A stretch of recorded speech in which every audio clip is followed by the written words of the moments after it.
Buongiorno a tutti, ben ritrovati con Sveglia Trieste, mercoledì 28 maggio, sono le 7, saremo in vostra compagnia fino alle 10 con la prima ora di rassegna stampa, la lettura in particolare del quotidiano Il Piccolo, poi gli ospiti. Oggi sarà con noi Alberto Pasino, lista Russo.Franco, in Consiglio Comunale dalle 8 alle 9, dalle 9 alle 10 torna a trovarci il dottor Dino Cafagna, esperto di storia e cultura triestina. Pagina meteo sulla regione quest'oggi, mercoledì 28 di maggio, sarà presente un promontorio anticiclonico, mentre nel pomeriggio sera passerà un veloce fronte da nord-ovest che favorirà instabilità atmosferica. Domani affluiranno in quota correnti settentrionali progressivamente più stabili e miti, ma a tratti ancora umide. Per quanto riguarda le previsioni dettagliate sulla giornata, al mattino su tutta la regione cielo poco nuvoloso, nel pomeriggio nuvolosità variabile con rovesci e temporali sparsi sulla zona montana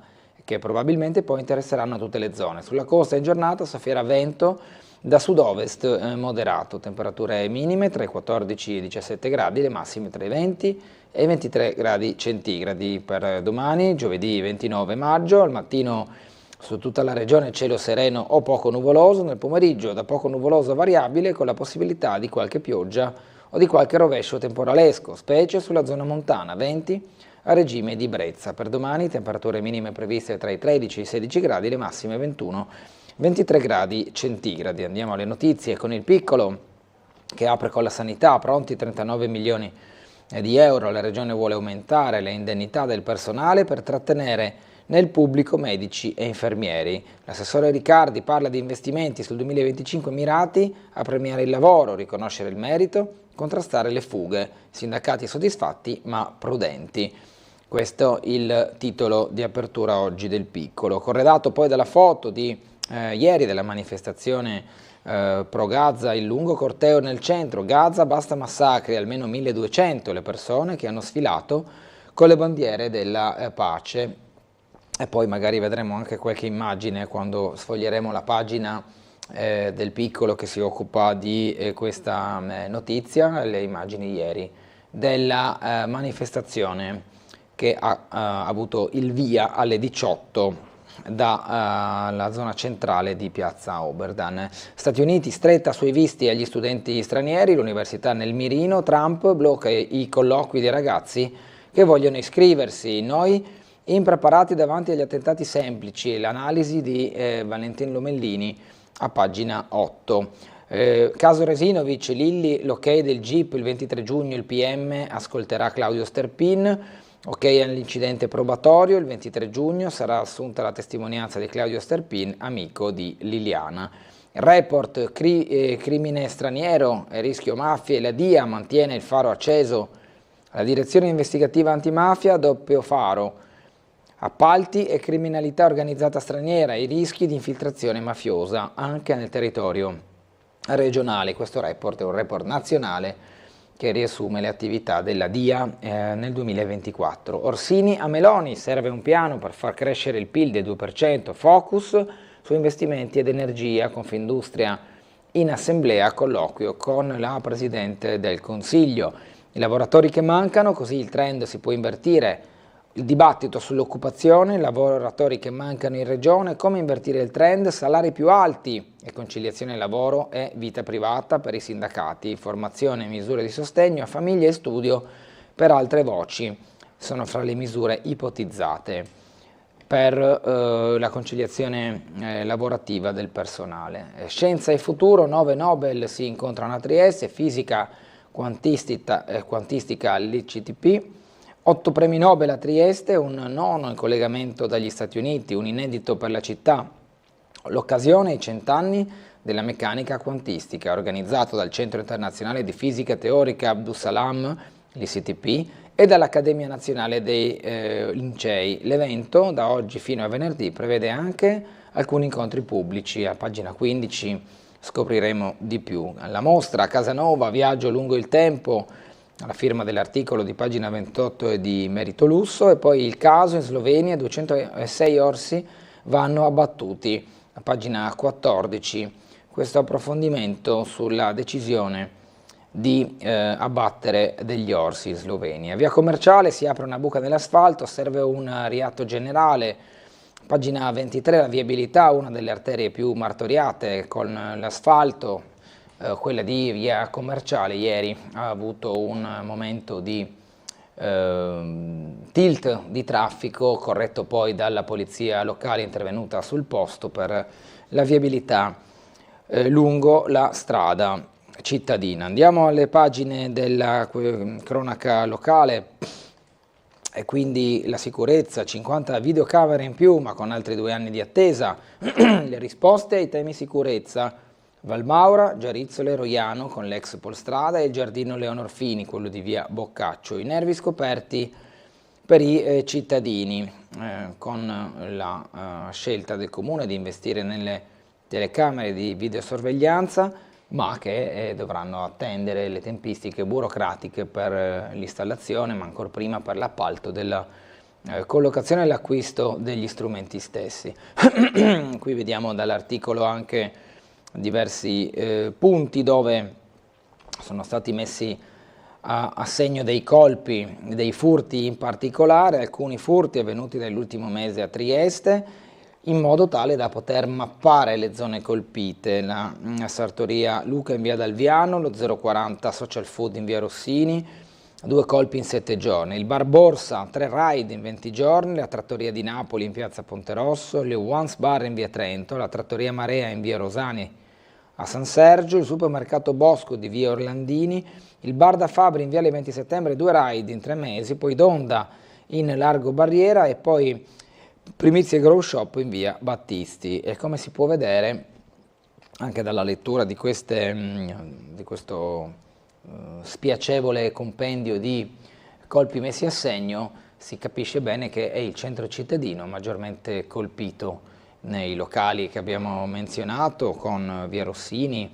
la zona di piazza della Borsa, via Trento, ma anche viale 20 settembre, via Battisti, poi ci sono Largo Barriera, poi ci sono anche zone come via Rosani a San Sergio o via Orlandini, subito decentrata dal centro storico, il supermercato Bosco. Fanno a pugni in via Ghega 2 giovani identificati.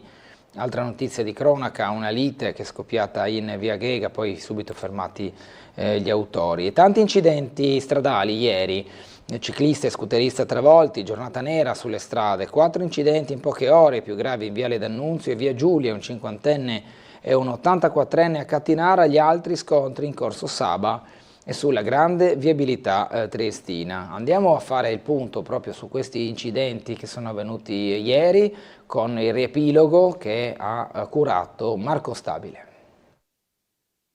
Raffica di incidenti a Trieste, almeno 3, quelli con conseguenze serie. In tutti i casi i feriti erano in sella a mezzi a 2 ruote. A mezzogiorno il primo, in corso Saba, uno scooterista di 67 anni è stato investito da un'auto ed è stato sbalzato sull'asfalto. L'uomo ha subito traumi multipli in diverse parti del corpo. Sul posto, oltre a un'ambulanza del 118, anche la polizia locale con 2 pattuglie e i vigili del fuoco. Il ferito è stato trasferito all'ospedale di Cattinara per accertamenti. Il traffico ha subito pesanti ripercussioni con lunghe code che hanno interessato anche Piazza Goldoni e Corso Italia. Il secondo sinistro alle 14 in un incrocio ormai noto per la sua pericolosità, quello fra Viale D'Annunzio e Piazza Perugino. Un ciclista triestino 50enne è stato travolto da un'auto e sbalzato a terra. Lo sportivo viaggiava senza casco ed ha riportato un trauma cranico commotivo e botte in diverse parti del corpo. È stato trasferito all'ospedale da un'ambulanza, mentre la polizia locale è intervenuta sul posto con 3 pattuglie. Alle 15 il terzo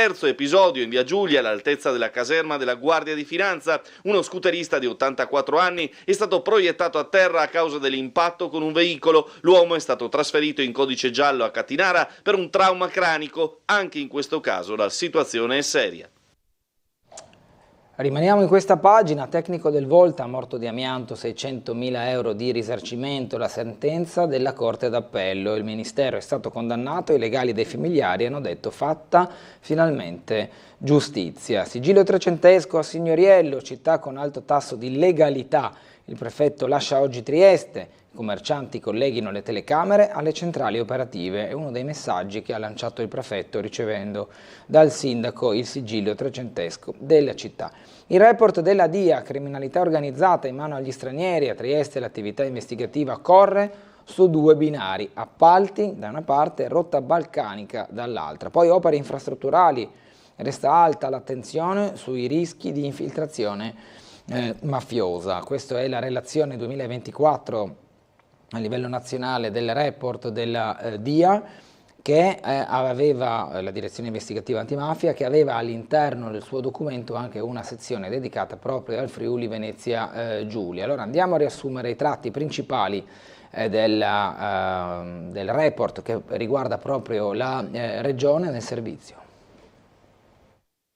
Le autorità prefettizie del Friuli Venezia Giulia lanciano l'allarme. Le grandi opere pubbliche, motore principale della ripresa economica regionale, stanno diventando un terreno di infiltrazione per le organizzazioni mafiose, in particolare la 'ndrangheta. Imprese edili collegate a clan criminali usano stratagemmi come il distacco irregolare di personale presso le ditte aggiudicatarie degli appalti pubblici, eludendo così i controlli e compromettendo la trasparenza del settore.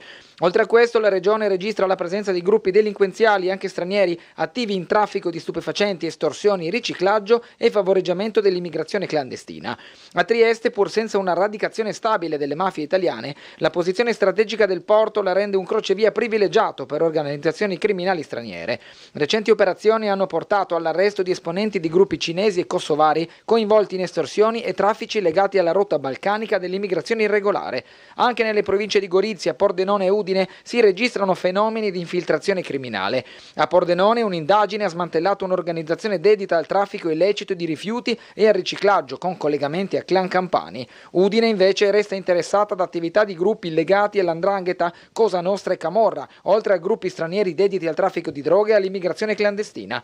Il Friuli Venezia Giulia conferma quindi una solida crescita economica, ma su un terreno fragile dove la lotta contro la criminalità organizzata resta una priorità per garantire sicurezza e sviluppo. Le opere pubbliche attirano la malavita, il focus che vediamo sempre all'interno di questa pagina, nell'articolo che vediamo sulla destra. Secondo la relazione della direzione investigativa antimafia, nonostante il periodo storico caratterizzato da una crisi globale, in Friuli Venezia Giulia nel 2024 l'attività economica non ha subito un particolare indebolimento rispetto alla ripresa avvenuta nei primi mesi del 2023. Ripresa frutto soprattutto dei risultati positivi derivanti dagli ingenti investimenti finalizzati alla realizzazione di grandi opere infrastrutturali. Finanziamenti importanti in opere pubbliche costituiscono però una fonte attrattiva per le mafie, da sempre inclini ad estendere i propri interessi illeciti in territori economicamente appetibili come appunto quello del Friuli Venezia Giulia. Ancora notizie di cronaca: trasportava 52 migranti nel camion, passeur finisce davanti al giudice. Minori e insidie del web, don di noto ai ragazzi, avete 3 profili social, genitori irresponsabili. L'incontro promosso dalla divisione Iulia davanti a 400 studenti mette in guardia giovanissimi e famiglie dal pericolo della pedofilia con le insidie che serpeggiano via web. Botte e insulti alla madre, arrestato dalla polizia per maltrattamenti. Altra notizia di cronaca, un incubo in cui la donna conviveva da tempo, maltrattata dal proprio figlio, finché sabato scorso è scattato l'arresto in flagrante dopo l'ennesimo episodio di violenza domestica. A finire in manette è stato un cittadino di mezza età fermato dalla polizia di Stato. Si apre una buca sull'asfalto, disagi lungo via Commerciale, il cedimento è stato registrato in prossimità dell'incrocio con via Sara Davis. Fino alla sistemazione la polizia locale ha istituito un senso unico alternato. L'assessore Babuder ha detto avvallamenti causati dall'usura ma anche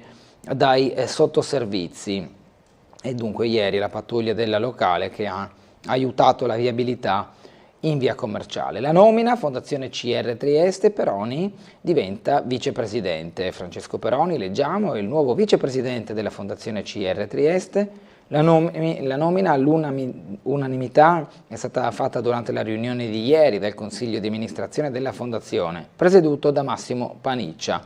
Con questa nomina è stato completato l'iter conseguente al recente rinvio del Consiglio di amministrazione che ora risulta composto dal presidente Paniccia e del vicepresidente Peroni. I componenti sono Sandra Kosulic, Adalberto Donaggio ed Enrico Eva. Peroni, giurista e professore ordinario di procedura penale, è stato anche rettore dell'Università di Trieste dal 2006 e dal 2013 assessore regionale alle finanze e patrimonio della giunta Serracchiani.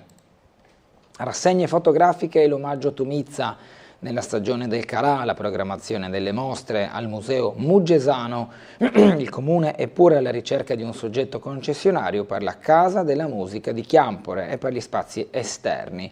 Leggiamo anche zone balneari sempre a Muggia, da delimitare per l'estate. È stato affidato il servizio per la sicurezza nelle spiagge. Ancora, aste deserte per Castelreggio, si passa alla trattativa privata. Niente offerte, anche se la cifra era stata ribassata, ma il Comune gioca una nuova carta. Siamo nel municipio di Duino Aurisina. Altre notizie in breve: le tariffe nella Baia di Sistiana, ci sono 232 stalli, la tariffa dalle 8 alle 20 il pagamento è di 1,5 euro all'ora e di 12 euro per l'intera giornata. Per i camper 2,25 euro per un'ora, 18 euro per l'intera giornata. La novità nel porticciolo di Duino, la novità con zona rossa, la tariffa è di 2,5 euro per la prima ora, che sale a 3,5 euro nella seconda ora in poi, nell'orario dalle 8 alle 22. E poi i residenti beneficeranno di una riduzione, ovvero 90 centesimi all'ora, 5,5 euro per l'intera giornata a Sistiana, a Duino 1,5 euro nella prima ora, 2,5 nelle successive, fino alle ore 20. Queste le tariffe per l'estate a Sistiana. Parcometri e guai per il pagamento e un inghippo software banca. L'assessore Cernic dice: ora il ticket in sloveno, il problema targa dei residenti è stato risolto, un problema tecnico alla base di questa procedura che si è inceppata. La presentazione del libro Decenni di interventi e storie dei vigili del fuoco e della città, raccolti in una nuova pubblicazione, in prima linea, pronti a intervenire su più fronti per risolvere i problemi della cittadinanza, specialmente a Trieste, hanno instaurato un legame stretto con la popolazione. Sono i Vigili del Fuoco, ora la loro storia è raccolta in un volume scritto dalla giornalista Viviana Facchinetti, un'opera destinata non solo ai cultori della materia, ma anche a chi si interessa di storia locale. Andiamo a vedere di più su questa presentazione del libro, che è avvenuta ieri alle 12, proprio al comando di Via Dalviano. Dall'incendio del Balkan del 1920 all'attentato all'oleodotto Siot del 72, dalle fiamme nel castello di Miramare in costruzione alla quotidianità degli interventi per la Bora, la storia e la vita dei Vigili del Fuoco a Trieste sono raccontate nel libro della giornalista Viviana Facchinetti, perché i Vigili del Fuoco ci sono sempre. Come hai ideato questo libro che racconta la storia dei Vigili del Fuoco a Trieste? Ma diciamo che proprio con il ricordo ancora di quando lavoravo a Tele 4 e che i Vigili del Fuoco erano molto spesso ospiti nelle mie trasmissioni, e ho visto quanta è la loro partecipazione e la loro missione e soprattutto quanto tutti li amano, però non sapevano, le persone in genere ad ampio raggio non conoscevano la loro storia, e allora ho abbinato la loro storia con quella di Trieste ed è venuto questo lavoro piuttosto impegnativo, ma sono soddisfatta di averlo finito. Realizzato grazie all'AIPI Libero Comune di Pola in esilio, il volume racconta Trieste e i suoi pompieri attraverso secoli di storia, cronaca e vita vissuta, con un ricco corredo di foto, documenti e altro materiale custodito nell'archivio del Comando dei Vigili del Fuoco. Ma i Vigili del Fuoco ci sono sempre e questo libro dimostra, perché rappresenta la storia dei pompieri e dei Vigili del Fuoco con Trieste, delle affinità che ci sono e che legano il Corpo dei Vigili del Fuoco a questa città. E questo è stato un'avventura che di 10 anni, che ha permesso appunto di ricostruire con tutto il materiale documentare d'archivio che è stato trovato e messo a disposizione questa storia, questo legame forte che c'è tra i pompieri e Trieste. Ci spostiamo ora alle prime pagine del quotidiano Il Piccolo, con la rassegna riguardo alle notizie dall'estero, ma anche dalla nazione. Energia, Orsini a Meloni, costi enormi per le imprese, il governo deve intervenire. L'appello all'Assise di Bologna di fronte a Roberta Metsola, Presidente del Parlamento dell'Unione Europea. La Premier ha detto: ma la soluzione non può essere continuare a tamponare spendendo soldi pubblici, perché per adesso la mossa è stata quella di aumentare i bonus per quanto riguarda il pagamento delle bollette, ma sono soldi che alla fine vengono spesi in una gestione gonfiata proprio delle bollette in Italia. L'industria spinge sul nucleare, i piccoli reattori sono sicuri. La proposta che è arrivata proprio al tavolo e a Bologna: bisogna accelerare il ritorno al nucleare con piccoli reattori modulari molto meno invasivi e più sicuri delle centrali di vecchia generazione e capaci di fornire quell'elettricità di continuità che serve all'industria e che le rinnovabili intermittenti non possono fornire. Anche su questo non ci possono essere divisioni politiche, parliamo di indipendenza e sicurezza nazionale. Emanuele Orsini, presidente di Confindustria, è tornato a chiedere ieri al governo un'accelerazione sul nucleare per far fronte ai costi dell'energia. Una sollecitazione ripresa anche dal presidente del Consiglio Meloni, che ha ricordato la nascita di Nuclitalia, la società che si occuperà dello studio di tecnologie nucleari di nuova generazione, che potrà contare sull'eccellenza di 3 grandi realtà del sistema Italia, che sono Enel, Leonardo e Ansaldo Energia. Andiamo alla pagina seguente. Stop a dazi autoimposti, situazione drammatica. Visentin di Federmeccanica afferma: serviva un più forte appello agli investimenti.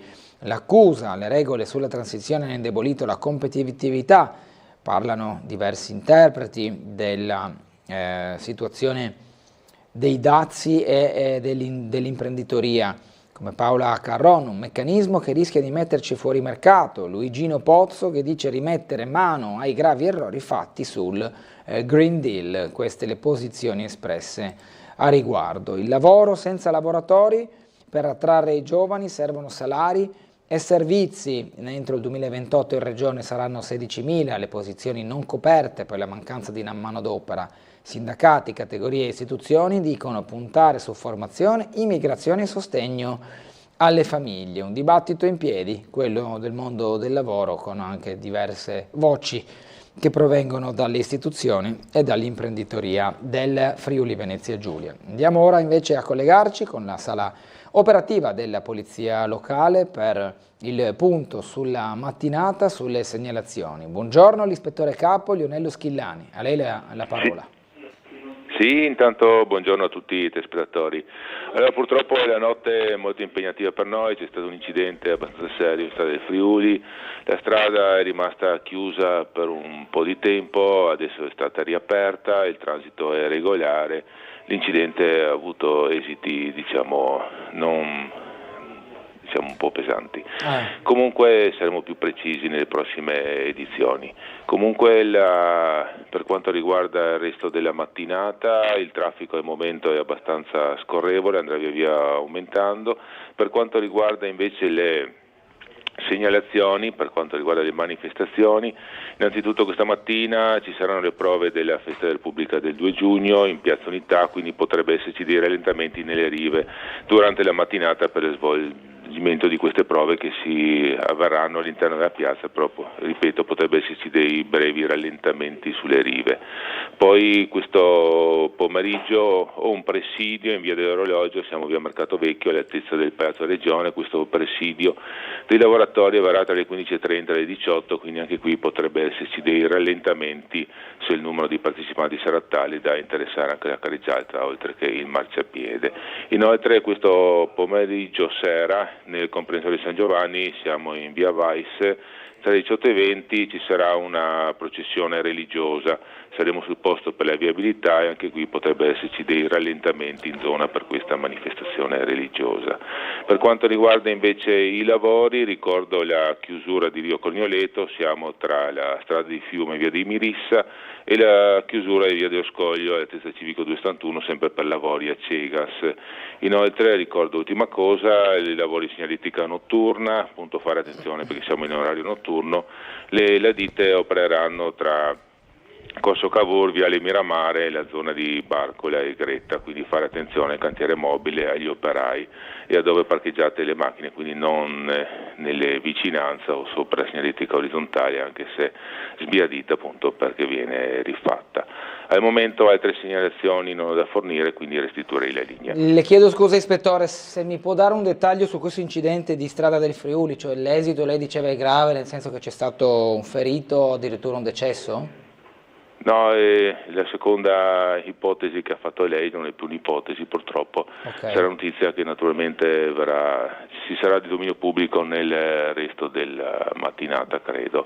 No, è stato un esito mortale, incidente in strada del Friuli, avvenuto questa notte purtroppo. Altri particolari non ho al momento da fornire sulla dinamica, l'unica cosa per abilità, adesso sta tutto ripristinato, quindi si transita regolarmente, altre notizie al momento non sono in possesso. Ok, le chiedo soltanto, sono coinvolti auto immagino, oppure mezzi a due ruote, solo questo? No, mezzi a due ruote, mezzi a due ruote. Ok, grazie ispettore, grazie, buona giornata e buon lavoro a lei e colleghi.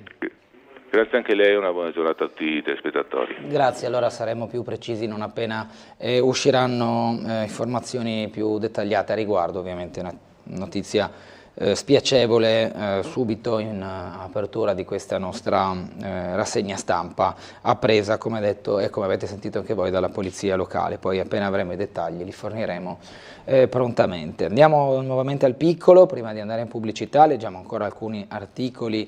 Quando parlavamo di lavoro nella pagina che abbiamo visto qualche minuto fa, c'è anche la posizione dell'ex sindaco di Monfalcone e europarlamentare della Lega Anna Maria Cisint, no all'importazione, prima i nostri disoccupati. L'affondo dell'europarlamentare leghista ed ex sindaca di Monfalcone, basta con gli stranieri a basso costo e i subappalti a cascata. Ancora notizie, siamo alla politica, all'attualità. Conte e Schlein uniti per Gaza, ma restano divisi sull'alleanza.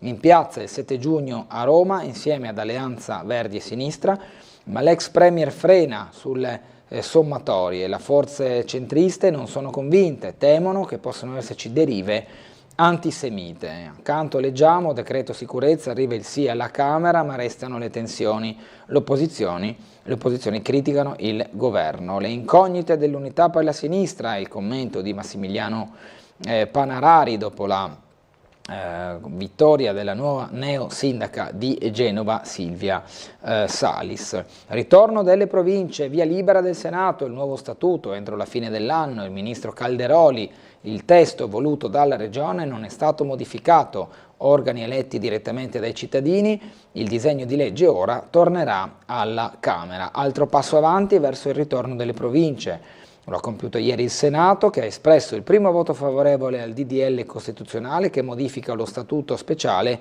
della regione Friuli Venezia Giulia. I voti a favore sono stati 85, i contrari 45, gli astenuti 10. La relatrice Daisy Pirovano della Lega ha illustrato il testo anche al ministro per gli affari regionali Roberto Calderoli, che ha poi commentato: il testo non ha subito modifiche e prosegue quindi il suo percorso, fortemente richiesto e sollecitato dalla Regione al Parlamento. Il DDL tornerà ora alla Camera per la terza lettura in tempi che confido potranno essere brevi, anche perché, sottolineiamo, la Camera ha avuto la prima lettura del testo per poi passarla al Senato, ora tornerà alla Camera per la valutazione finale prima della sua approvazione e quindi il passaggio verso le province si fa sempre più vicino. Andiamo all'estero, stretta dagli Stati Uniti sui visti agli studenti, colloqui bloccati e social nel mirino, la mossa del presidente americano colpisce in questo caso gli stranieri. Attenzione ai profili social, l'amministrazione Trump sta ordinando alle ambasciate e ai consolati americani all'estero di sospendere i colloqui con gli studenti che chiedono il visto per iscriversi alle università a stelle e strisce. Ma il nuovo affondo, contenuto in un cablogramma del segretario di Stato Marco Rubio, ottenuto da Politico, sarebbe solo il preludio di una stretta più severa, con verifiche che potrebbero includere anche controlli sulle attività in rete dei richiedenti e la loro presenza su piattaforme come Facebook o Instagram. Se l'amministrazione andrà avanti con il suo piano, i tempi di concessione dei visti potrebbero essere seriamente rallentati, spiega Politico, secondo cui nel mirino non ci sono solo i ragazzi che aspirano a studiare in un ateneo americano, ma le università stesse che fanno affidamento ogni anno sul 1 milione circa di studenti internazionali che si iscrivono con forti ricadute economiche sui bilanci delle istituzioni, e questo è un messaggio forte che interessa anche gli italiani, magari in minoranza rispetto ad altri stati che sono esportatori di studenti verso gli Stati Uniti, ma che ha una sua ripercussione anche a livello didattico. Ci fermiamo per la pubblicità, riprenderemo la rassegna stampa da questa pagina degli esteri per andare avanti fino alla pagina sportiva. Ci vediamo tra poco.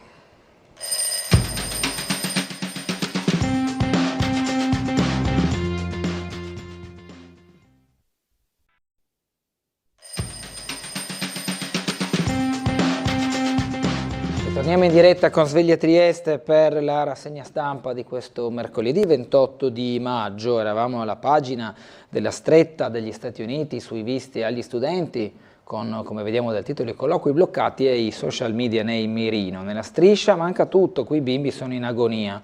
La chirurgia estetica in missione di volontariato che parla della situazione di Gaza, salto al centro aiuti a Gaza, ore decisive per una tregua. Per l'ONU sono immagini strazianti. L'analisi, la difficile sfida degli attentati semplice nel commento di Valentin Lomellini. Andiamo al corteo di ieri, corteo per la pace lungo le vie di Trieste, stop al massacro nella striscia di Gaza. Se possibile, chiedo alla regia, dovremmo avere le immagini di questo corteo che ha sfilato ieri pomeriggio a partire dalle 18 da Piazza Oberdan.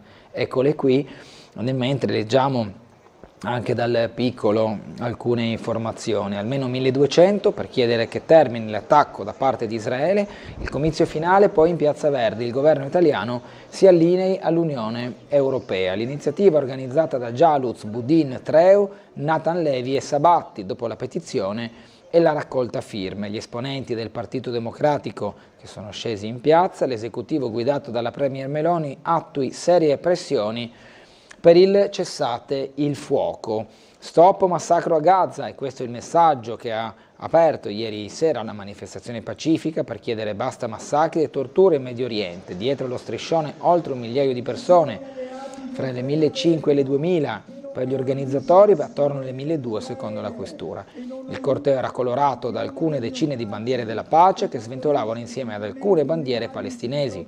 Fra i manifestanti giovani e meno giovani, famiglie come quella di Lucia e Marco con la piccola Vittoria sulle spalle, abbiamo la speranza che questo grido di pace arrivi fino a chi governa. Pensiero condiviso da molti in piazza e da Valentina, che aggiunge: sono stanca di assistere a telegiornali che raccontano queste morti. E poi queste sono le immagini di ieri dalla partenza di Piazza Oberdan, delle oltre 1000 persone che hanno sfilato per il corteo e quindi per chiedere la pace nella striscia di Gaza. Servizio sanitario, torniamo sempre alle questioni regionali dal piccolo. Servizio sanitario, indennità più alte sul piatto, 39 milioni di euro. Dal lavoro in pronto soccorso e turni di notte, gli aumenti della regione, le risorse e la distribuzione per comparto e medici, il confronto con i sindacati. L'assessore Riccardi dice sono investimenti per il 2025 mirati a premiare il lavoro, riconoscere il merito e contrastare le fughe. In pronto soccorso, importo mensile base da 80 a 250 euro per i professionisti, da 60 a 150 per OSS e autisti, da 40 a 100 euro per gli ausiliari. In questo grafico è riassunta la manovra della Regione per incentivare il personale del servizio sanitario regionale nei vari comparti, da quello infermieristico a quello medico, anche poi i fondi per l'indennità del pronto soccorso, come abbiamo letto poc'anzi. Rete oncologica regionale, sempre Riccardi, bisogna creare il sistema. Dopo il report di Agenas, l'analisi sui dati del 2023, performance legate alle singole strutture, occorre integrazione. Le sigle, incoraggiante, ma serve approfondire. I rappresentanti dei lavoratori dicono bene, ma con prudenza. Nuovo incontro calendarizzato per il 5 giugno a Udine con il direttore generale di Arx Dorbolò. La CISL è funzione pubblica, che dice ci hanno mostrato le slide, analizzeremo testo e numeri, alla CGIL non piace il gap tra OSS e infermieri. WIL, FPL e Nursind per i servizi continuativi e i turni più gravosi occorre intervenire anche su presenza e festivi, secondo i sindacati. Una buona base, dice Fabio Potočnik della FIALS, e invece Bressan e Petrus tra le richieste infatti di Will e di Nursind, fanno sapere i segretari regionali, cioè Stefano Bressan e Luca Petrus, un regolamento regionale uniforme per il diritto al buon pasto da riconoscere a tutto il personale in modo equo. Hanno lanciato questo appello i sindacati alla regione. La proposta del consigliere Grilli, pensione in anticipo anche per gli educatori. La mozione passerà in Consiglio. Valorizzare il ruolo degli educatori socio-pedagogici è l'obiettivo della mozione che il consigliere regionale Carlo Grilli della lista Federica porterà in una delle prossime sedute dell'aula di piazza Oberdan. Ieri è stata presentata alla stampa questa proposta insieme al presidente regionale dell'Associazione Pedagogisti ed Educatori Socio-Pedagogici Italiani Moreno Castagna. Sentiamo le parole di Carlo Grilli, consigliere regionale della lista Federica. È una professione delicata perché questi professionisti accompagnano la vita delle persone con fragilità, stiamo parlando di disagio, stiamo parlando di disabilità, di salute mentale, di psichiatria.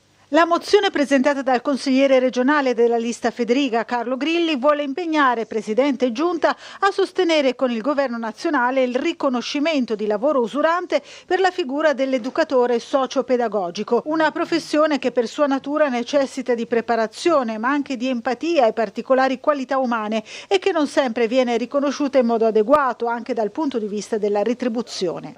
E quindi io credo che restituire a questi professionisti il ruolo di professione usurante, e con questo documento diamo un mandato preciso alla Giunta di intervenire nei confronti del Governo nazionale affinché legiferi in questo senso, sia un doveroso grazie.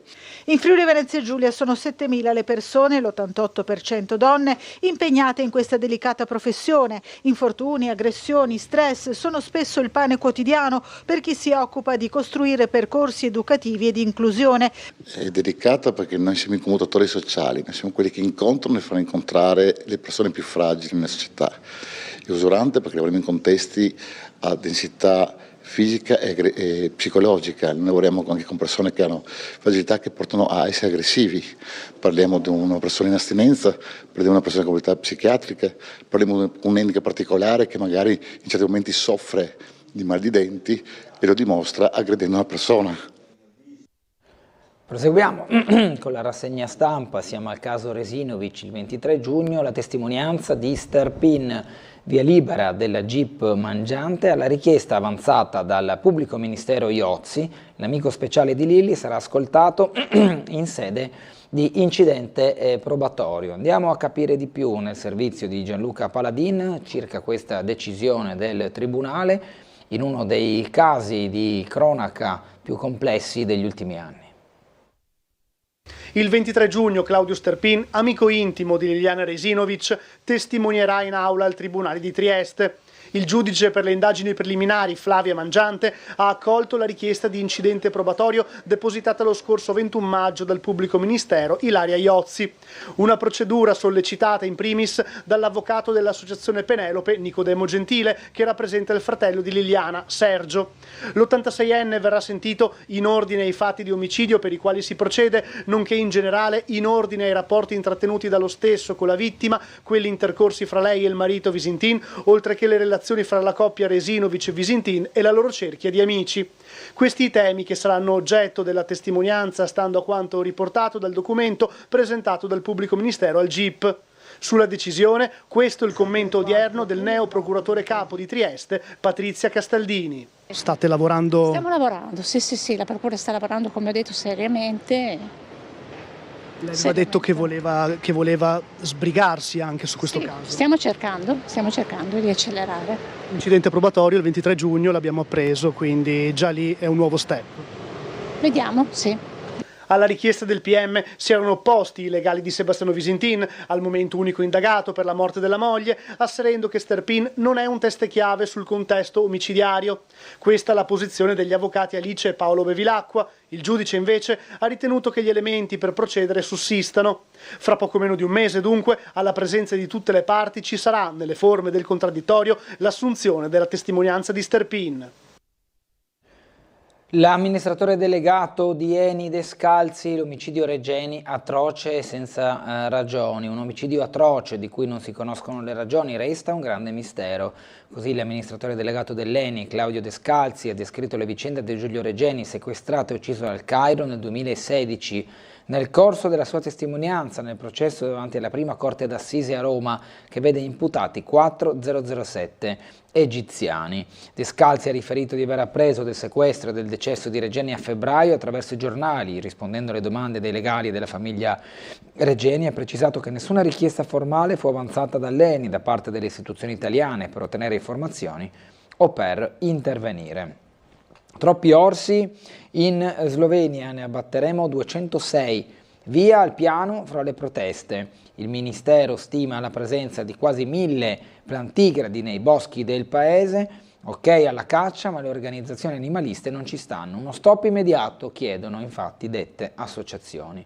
Scontri armati fra passeur lungo la rotta balcanica, un morto, 6 feriti. Siamo in Bosnia e in Serbia. Si è di nuovo riscaldata la situazione della rotta balcanica a causa di 2 gravi episodi di violenza che hanno coinvolto migranti o più probabilmente passeur stranieri.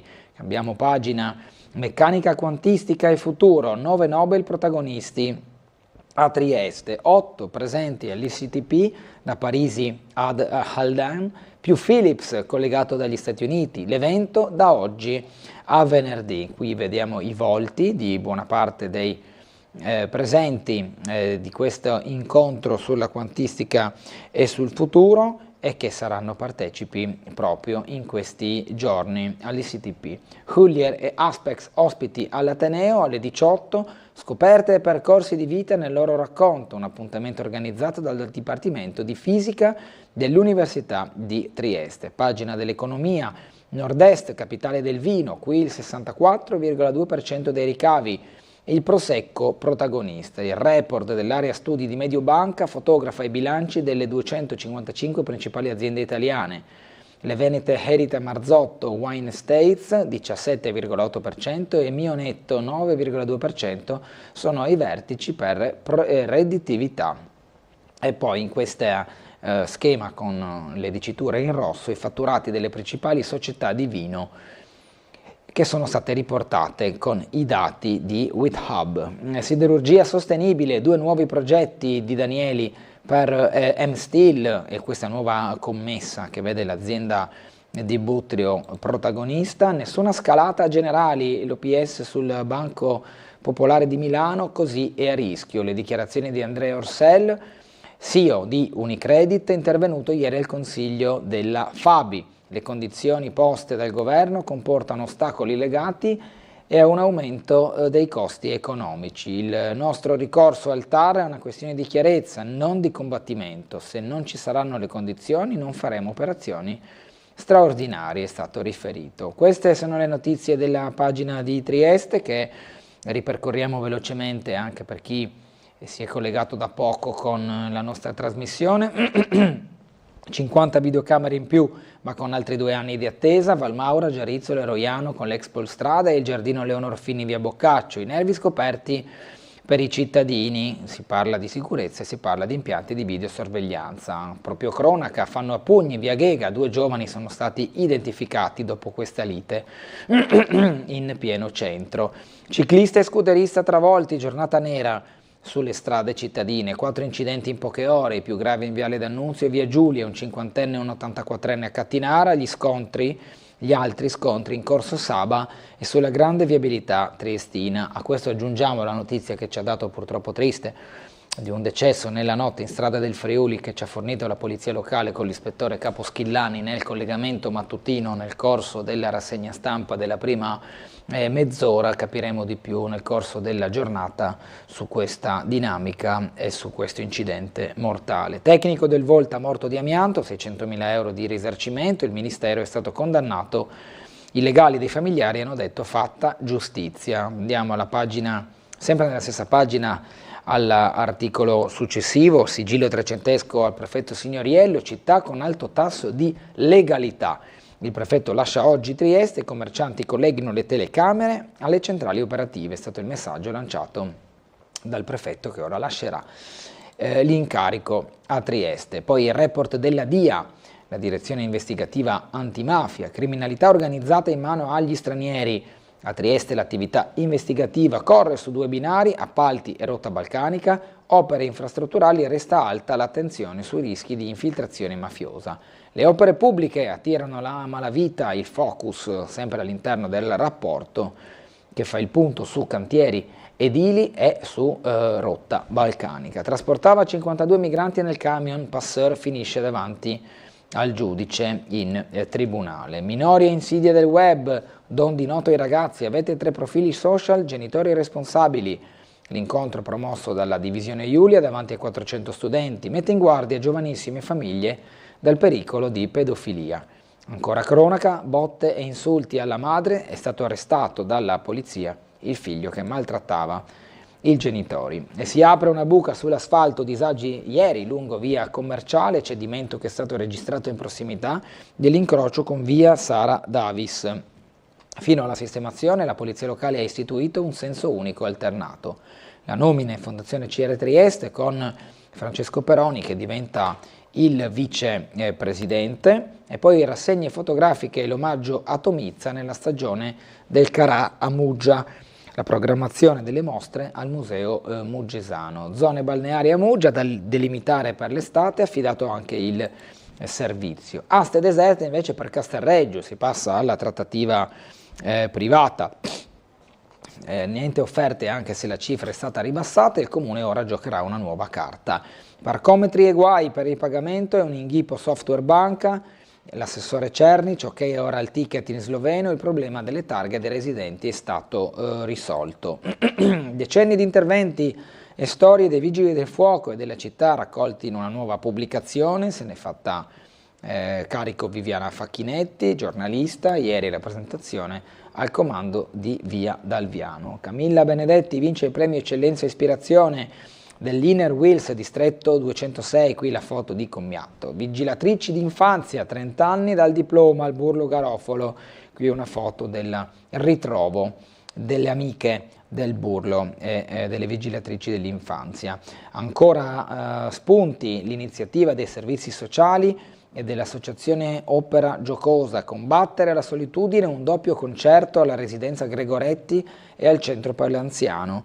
Vediamo in foto anche l'assessore alle politiche sociali Tognolli. Siamo alla pagina della cultura, Casanova in viaggio nel tempo. Apre venerdì al Museo dell'Irci una mostra per il 3° centenario della nascita delle missioni a Trieste e in Istria, l'immagine usata e abusata nella pubblicità. Qui vediamo infatti l'immagine, più volte si è vista anche in giro per televisioni e giornali. Una valigia piena di note, il mondo di Chiara Gelmini, venerdì in concerto alla rassegna Rose, libri, musica, vino. Dettagli invece di vita normale nell'ultimo catalogo della drammaturga Rezza, la scrittrice francese racconta storie di amici vivi e morti, oltre a precise cronache processuali di vittime e carnefici. Ancora appuntamenti con gli Oblivion, dagli Oblivion a Stefano Bollani, 5 eventi a Summer Live per la musica, grandi nomi per la rassegna estiva di Lignano, tra gli ospiti Drusilla Foer e Cristina D'Avena.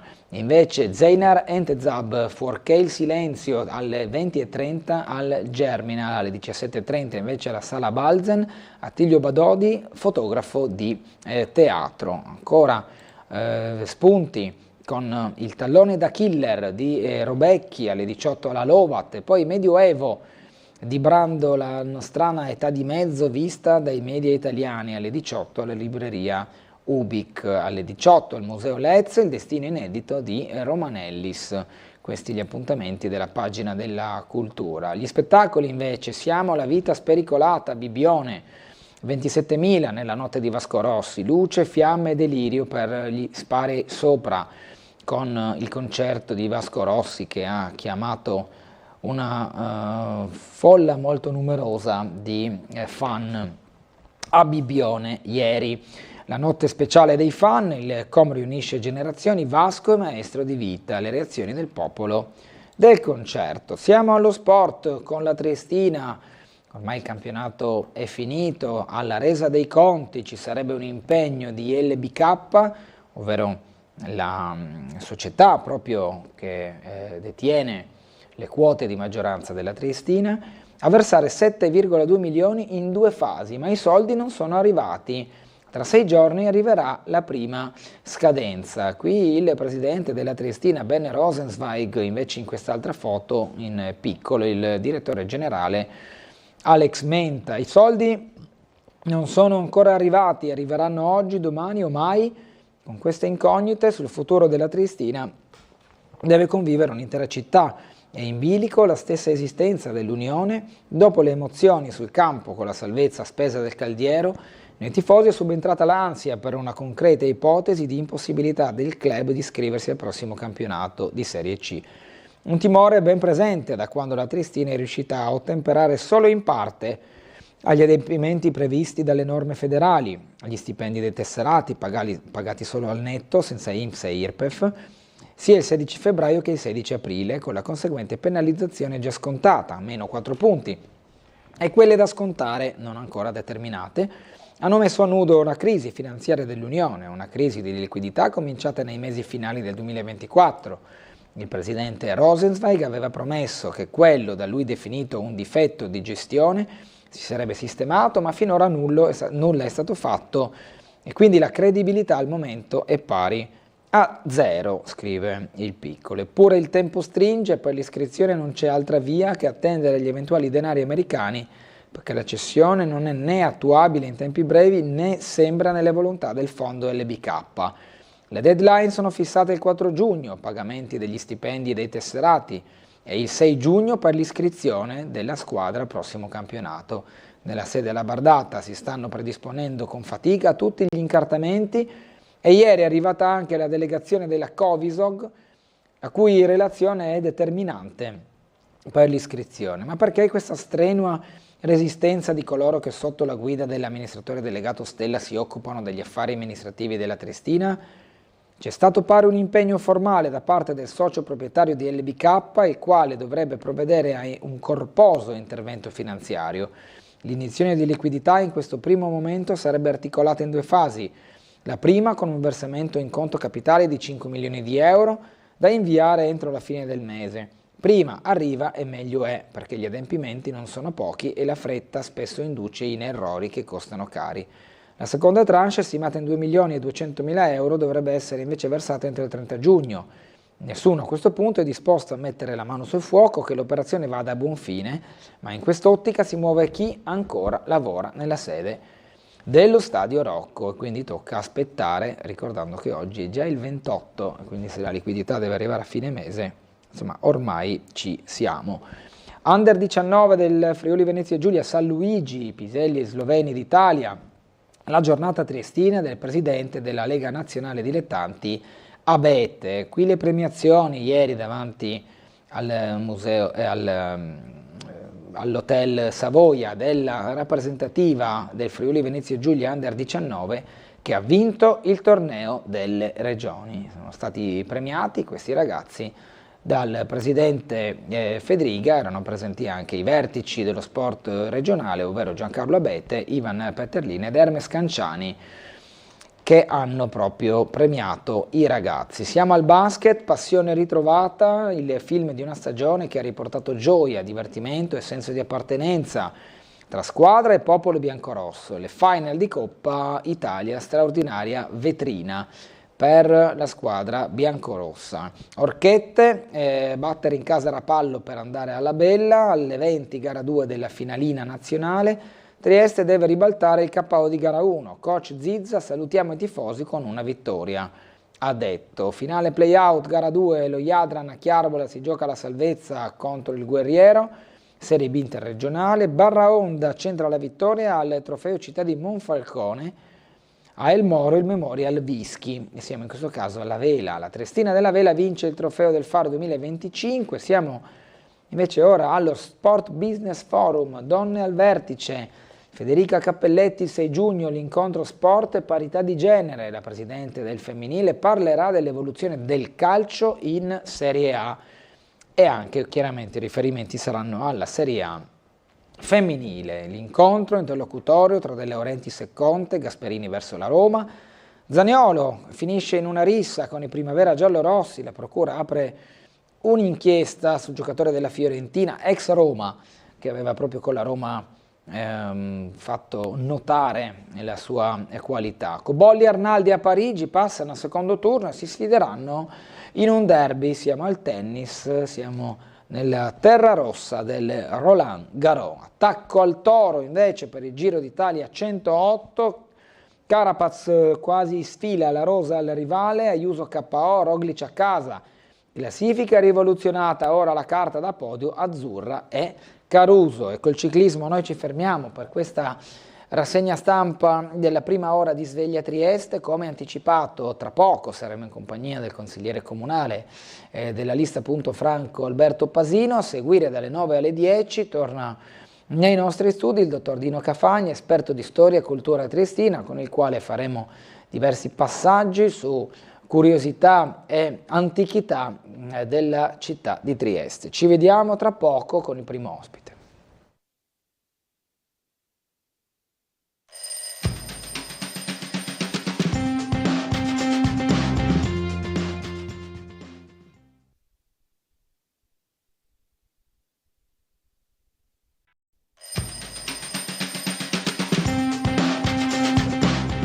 Ben ritrovati con Sveglia Trieste, un buongiorno a tutti i telespettatori, un buongiorno anche ad Alberto Pasino, consigliere comunale della lista Russo Punto Franco, con noi ospite oggi questa mattina. Buongiorno. Buongiorno dottor Gullotte e buongiorno alle persone a casa che ci seguono.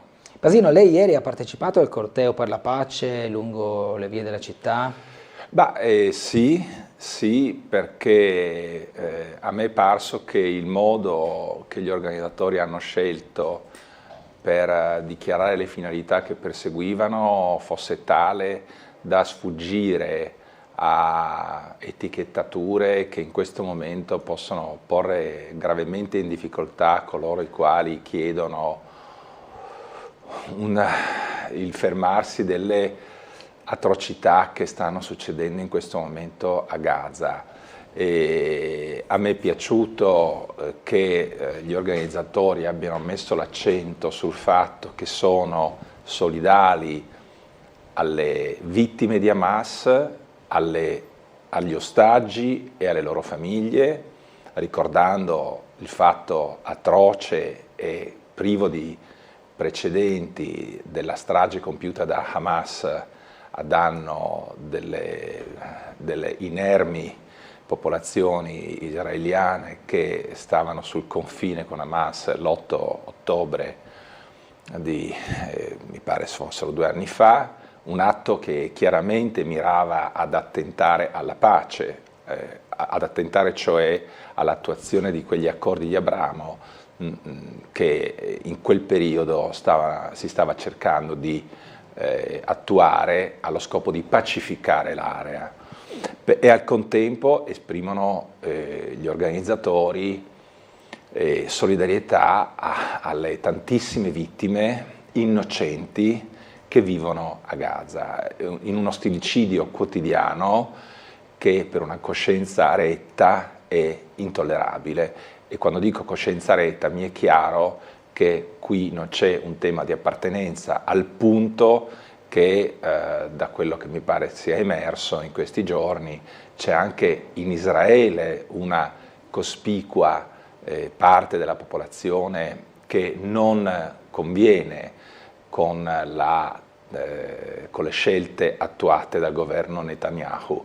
E a questo riguardo, secondo me, è necessario svelenire il clima del dibattito, cioè capisco perfettamente che questo è particolarmente complesso, ma dobbiamo rifuggire dalle facili equazioni, cioè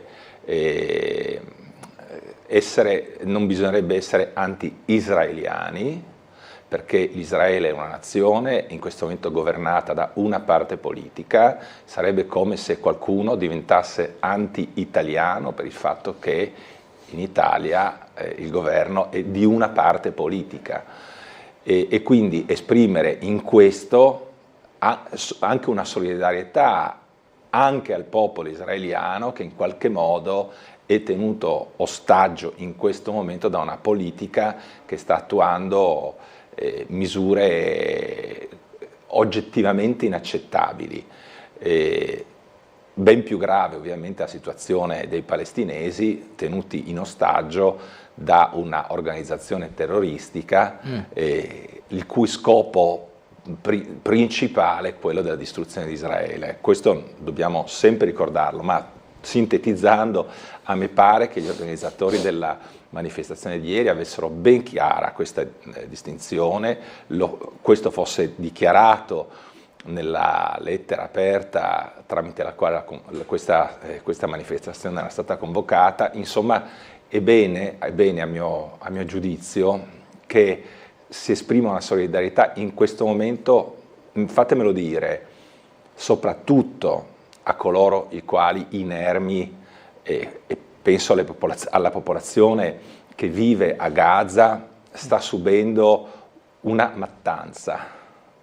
E poi vengono le ragioni della politica, che sono più complesse e richiedono una corretta filologia, cioè un discorso che tenga conto delle consecuzioni temporali. A me è stato, insomma, gli interlocutori, no, sui social mi hanno fatto notare, ma serve ricordare, no, chi ha cominciato, e questo è legittimo, essere corretti sotto il profilo della ricostruzione degli eventi.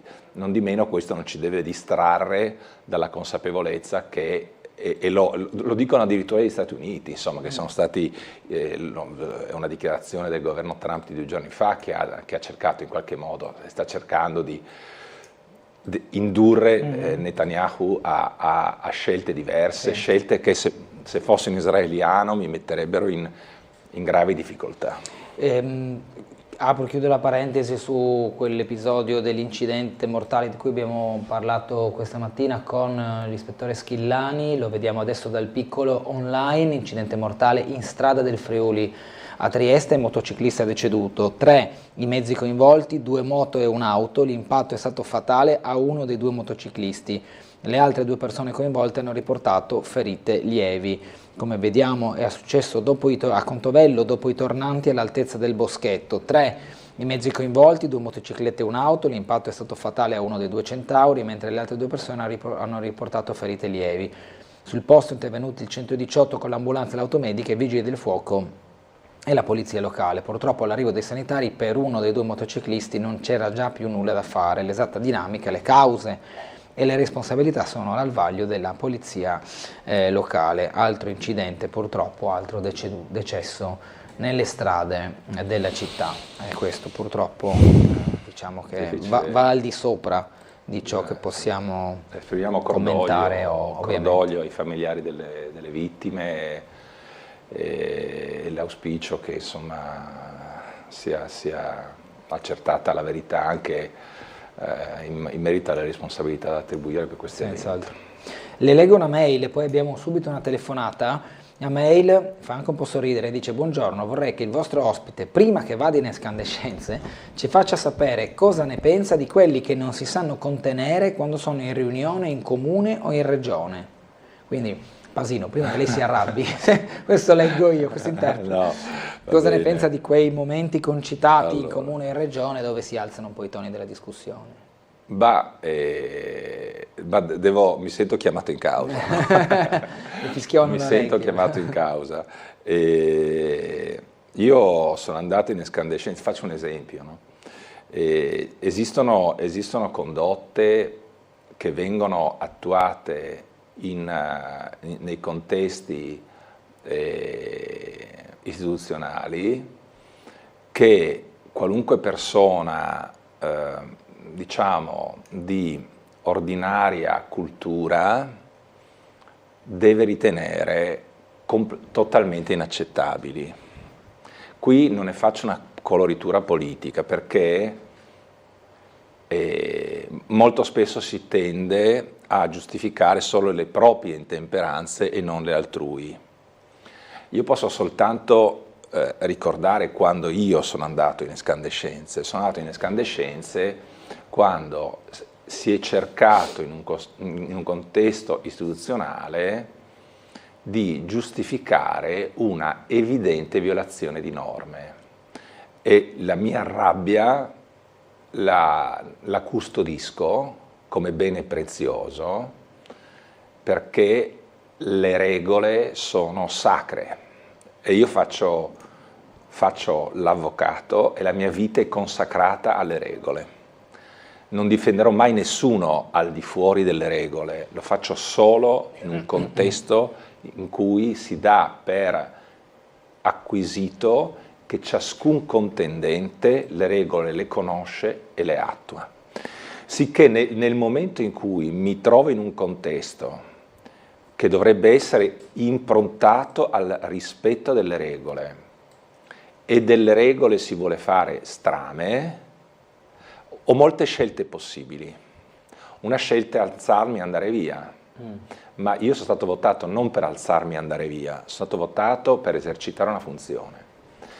E quando una circostanza desta scandalo, è lecito alzare i toni, perché alzare i toni non altera la convivenza civile. Cioè, mi spiego, io non ho insultato nessuno. Veda, quindi se ci sono delle, poi non so a quale episodio si riferisce esattamente questo ascoltatore. Se io vado in aula, cosa che, badate, non è successo, quindi non posso essere rimproverato di un comportamento incivile, posso essere, mi si può imputare di aver alzato i toni, ma questo secondo me sta nella dialettica, che è fatta di molti toni, è fatta di toni pacati, laddove ci si confronti secondo la fisiologia del confronto, che cioè su un tema, ad esempio, non so, secondo le regole dell'aula, ciascuna parte sia ammessa ad esprimere la propria opinione, e allora lì non ha nessun senso alzare i toni, perché bisogna esprimere opinioni che, per quanto contrapposte, sono accettabili. Altro invece è dire ti impedisco di parlare, no? A quel punto ci sono poche strategie. Una strategia è l'essere fermi non solo nei contenuti ma anche nelle modalità di espressione delle proprie idee. E in questo io non recedo di un millimetro dalle scelte operate. Ora non so qual era il riferimento, ma io ricordo una, Pasino, in cui lei era presidente della Commissione Trasparenza. Certo. Quindi forse anche lì, diciamo, non commento il fatto, ma certo, alzarsi e andare via del presidente della Commissione non era neanche forse fattibile. Ma soprattutto nel senso che avrebbe compromesso tutto il lavoro della Commissione. Se mi sentivo preso in giro, no? Mi ricordo, cioè io dico non potete permettervi di provarci con me. Ho capito. Non potete, perché guardate, io ho ricevuto complimenti dal centrodestra, perché vi sia chiaro, tutto off records, tutto a telecamere spente, da persone che mi dicevano: quando eravamo noi al tuo posto, in certe circostanze non siamo riusciti a fare quello che hai fatto tu. E io in quell'aula ho detto: ricordatevelo, per favore, andate, chi vuole fare polemica non lo farà, ma chi non vuole fare polemica può farlo. Io ho detto che io difendo l'aula e le sue prerogative, non difendo me e la mia parte politica. Ho detto: io sto difendendo voi per quando rivolgendomi alla maggioranza per quando voi sarete presidenti della trasparenza. Sì, ricordo. Beh, poi se il resto non voglio annoiare sui contenuti specifici, ma mi arrabbio laddove si insulti l'aula, non Alberto Pasino o l'opposizione. Abbiamo una telefonata, buongiorno.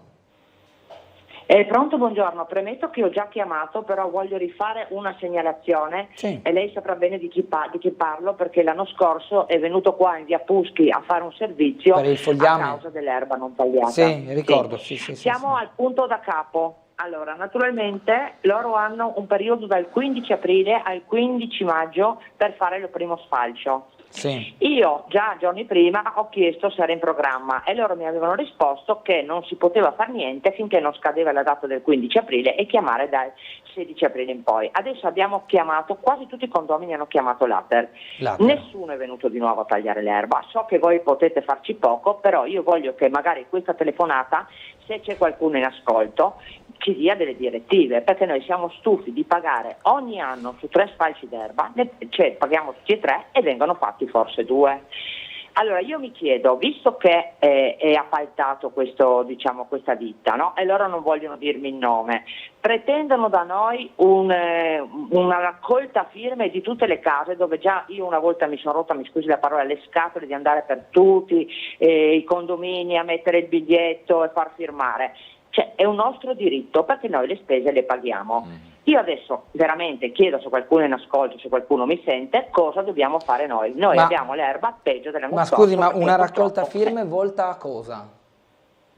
A cosa? Non lo so, perché loro hanno l'obbligo di venire, però noi se vogliamo adesso con una raccolta firme forse vengono, cioè io questo non lo capisco, sinceramente, perché è una cosa assurda tutto qua. Sì, certo. E quindi se qualcuno è in ascolto o qualcuno sa darmi delle direttive su come comportarci, perché anche andare giù all'ATER non tutti hanno il tempo di andare giù a protestare, visto che le chiamate sono state tante. Io la ringrazio e casomai vedremo come va quest'anno. Certo. Buongiorno e buona giornata. Grazie signora, sì, ricordo, ero venuto io in via Puschi, c'era l'erba alta e abbiamo in qualche modo fatto vedere la situazione, poi mi pare che dopo un po' comunque si è riusciti a ottenere lo sfalcio della zona, zona gestita dall'ATER, come ha riferito la signora.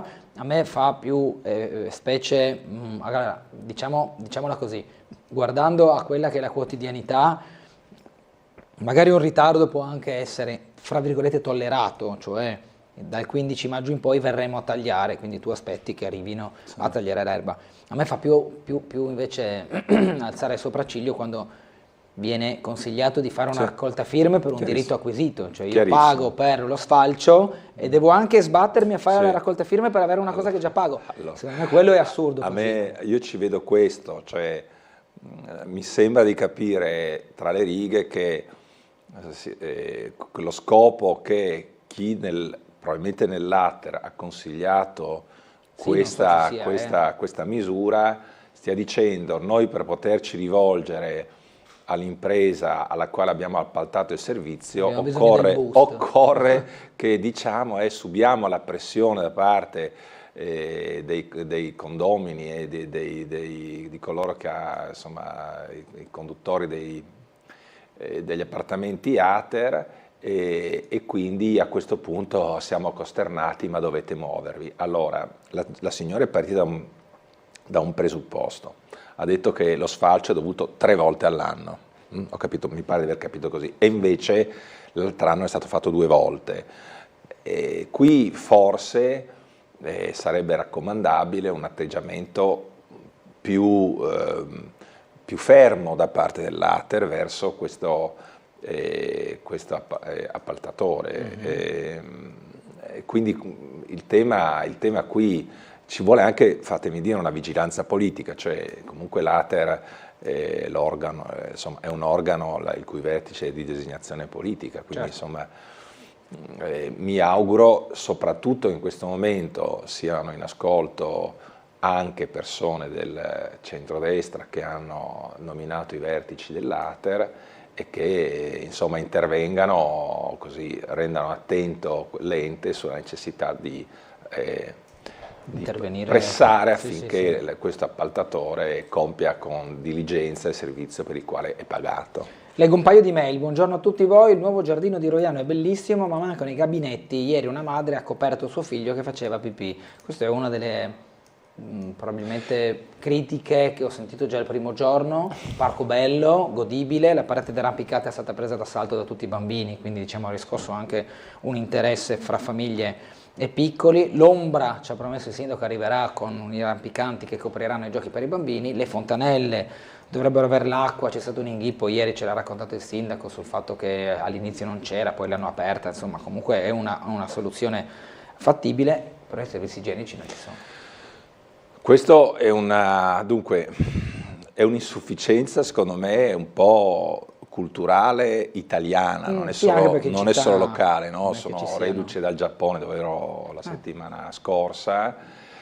E insomma lì non ci si sente in difficoltà e non si è costretti ad andare in un locale a chiedere a bere un caffè per poter andare a usare i servizi igienici. E forse insomma per rendere più consono la fruizione degli spazi pubblici da parte e in generale la vita dei cittadini, sarebbe utile insomma, non ricorrere a una impropria solidarietà richiesta agli esercenti e piuttosto dotarsi, ecco, questa mi sembra una ottima segnalazione, e, insomma ci ragioneremo, stimoleremo anche da questo punto di vista la maggioranza. C'è una telefonata che sentiamo, buongiorno. Dottor Gullotta, buongiorno a lei e al suo ospite, sono Fulvio. Prego. Innanzitutto volevo ringraziare l'avvocato per il consiglio che mi ha dato un po' di tempo fa di stare attento a come parlo. Allora volevo dire, visto che l'avvocato è tanto attento alle regole, come mai non tirate fuori il trattato di pace dove ci sono gli allegati, dove dovremmo avere un bilancio separato, non dovremmo pagare il debito italiano, che purtroppo è il più bel paese del mondo, con un'amministrazione che abbiamo visto negli anni dove ha portato. Le carenze che ci sono adesso non nascono ieri o l'altro ieri o col Covid. Le carenze che ci sono adesso nascono 60-70 anni fa. Gli anni 60 c'è stato un boom economico che ha permesso a tantissimi imprenditori di poter sviluppare le proprie aziende.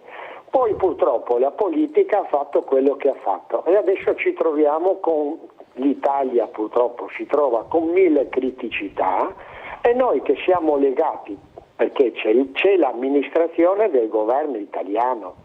Allora, visto che dobbiamo stare tutti molto attenti alle regole e osservare le regole, avvocato, per cortesia, tiri fuori gli allegati e spieghi a tutti noi che siamo ignoranti, spieghi cosa vogliono dire. Vuol dire lo sviluppo di Trieste. Vuol dire che tutte le persone che si trovano in miseria adesso, e si parla del 50% della popolazione di Trieste, va bene? Non avranno più tutti quei problemi che hanno oggi, dalla sanità a mettere il cibo sulla tavola. Spero una risposta, spero che ognuno di noi ha il dovere di raccontare la verità. Grazie e una buona giornata. Come risponde, Presidente? Io non ho dato dell'ignorante a nessuno. Il tema che è sempre agitato da questo ascoltatore è il fatto che è inattuata quella parte dell'allegato ottavo del Trattato di Pace di Parigi del 47 relativa al territorio libero di Trieste, quindi c'è stato un eco anche in questa telefonata il fatto che noi non dovremmo essere asserviti alle leggi italiane, ma dovremmo essere organizzati in un territorio libero. Allora l'articolo 1 del memorandum d'intesa del 54, il memorandum di Londra, purtroppo sono costretto a leggerlo perché siccome il tema viene sempre, dice dobbiamo attuare i trattati. Vi leggo il comma 1, l'articolo 1. In vista del fatto che è stata constatata l'impossibilità di tradurre in atto le clausole del trattato di pace tra le parti che non vi leggo, ma parliamo di quello del 47,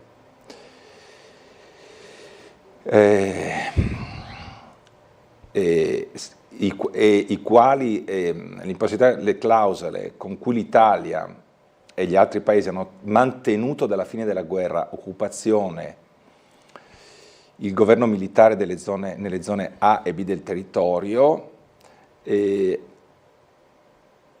in base a questa constatazione, il fatto cioè di non poter dare pratica attuazione a tutte le clausole, si è deciso nel 1954 di dare seguito soltanto ad alcune, cioè a quelle, gli articoli dall'1 al 20 dell'allegato ottavo, cioè soltanto quelli che regolano il funzionamento del Porto Franco.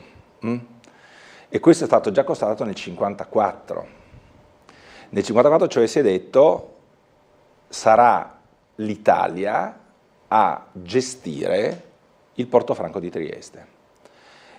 Uno dei primi articoli, mi pare l'articolo 4 del trattato di pace del 47, potrei sbagliarmi sul numero perché dovrei consultarlo, ma mi pare che sia l'articolo 4, dice che nel territorio libero e anche nel Porto Franco si applicheranno le regole, si diceva, del territorio libero, cioè si intendeva dire con questa norma che l'ente statuale che governava e gestiva il Porto Franco vi applicava le proprie regole. Quindi basta leggere, è una cosa veramente semplice, il Trattato di pace del 47, che si trova su internet, sì, e l'allegato ottavo, per capire che dal 1954 si dice, per le mutate ragioni storiche, se volete una parola, il fatto che la Jugoslavia era diventato un paese non allineato e quindi non occorreva più sottrarre Trieste alla Russia, come era l'idea sottesa alla creazione del territorio libero. Quando la Jugoslavia si disallinea dal blocco sovietico, che in quel momento il patto di Varsavia era in fieri, ma si andava in quella direzione, la Jugoslavia ne esce e a quel punto si dice, beh, ma a quel punto possiamo lasciare Trieste all'Italia. E in virtù delle norme del 47, interpretate, perché sparisce a quel punto la possibilità di dare un contenuto formale alla parola territorio libero di Trieste, a quella parola si sostituisce lo Stato che ha sovranità sul Porto Franco. E quindi questo cosa significa? Che qualunque cosa si faccia nel Porto Franco, il Porto Franco non è l'isola di Tortuga, cioè non è un posto senza leggi. Guardate che è una cosa che è stata vagheggiata, qualcuno ha detto no, ma il diritto del lavoro italiano non si applica in Porto Franco. Questa è una sciocchezza. E quale si applica? E quale si applica? Non si può, non c'è la situazione, non c'è un diritto del lavoro, non c'è una situazione, non c'è un diritto fiscale. Dopodiché ci saranno naturalmente misure di esenzione, però esatto, ma in un contesto regolato di presenza statuale. Quindi, lo ripeto, io non ho dato dell'ignorante, semmai di solito mi è stato detto tu non leggi, tu non vuoi, Allora, di fronte a quello, insomma, io non accetto così semplificazioni o provocazioni, perché talora dal territorio libero, insomma, il territorio libero marcia, coloro che lo sostengono, marcia sull'ignoranza, no? Ma se qua ci fosse il territorio libero non pagheremmo le tasse. Ma questa mi devo censurare, perché il giudizio è piuttosto drastico. Cioè, ma voi pensate che a Hong Kong le persone non... Hong Kong adesso è sotto ma a Singapore non paghino le tasse? Talvolta questi del territorio libero, che hanno poco consenso ovviamente, però cercano di carpirlo con, così, sperando che i loro interlocutori non leggano le carte. Dobbiamo andare in pubblicità, siamo un po' in ritardo, quindi ci fermiamo subito e ci ritroveremo tra qualche minuto.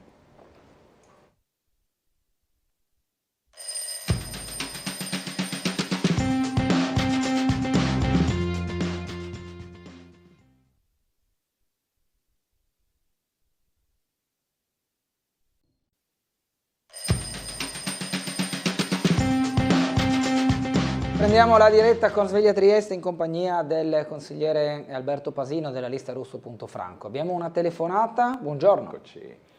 Buongiorno a lei e al suo ospite, sono Gino. Ci dica. Buongiorno signor Gino.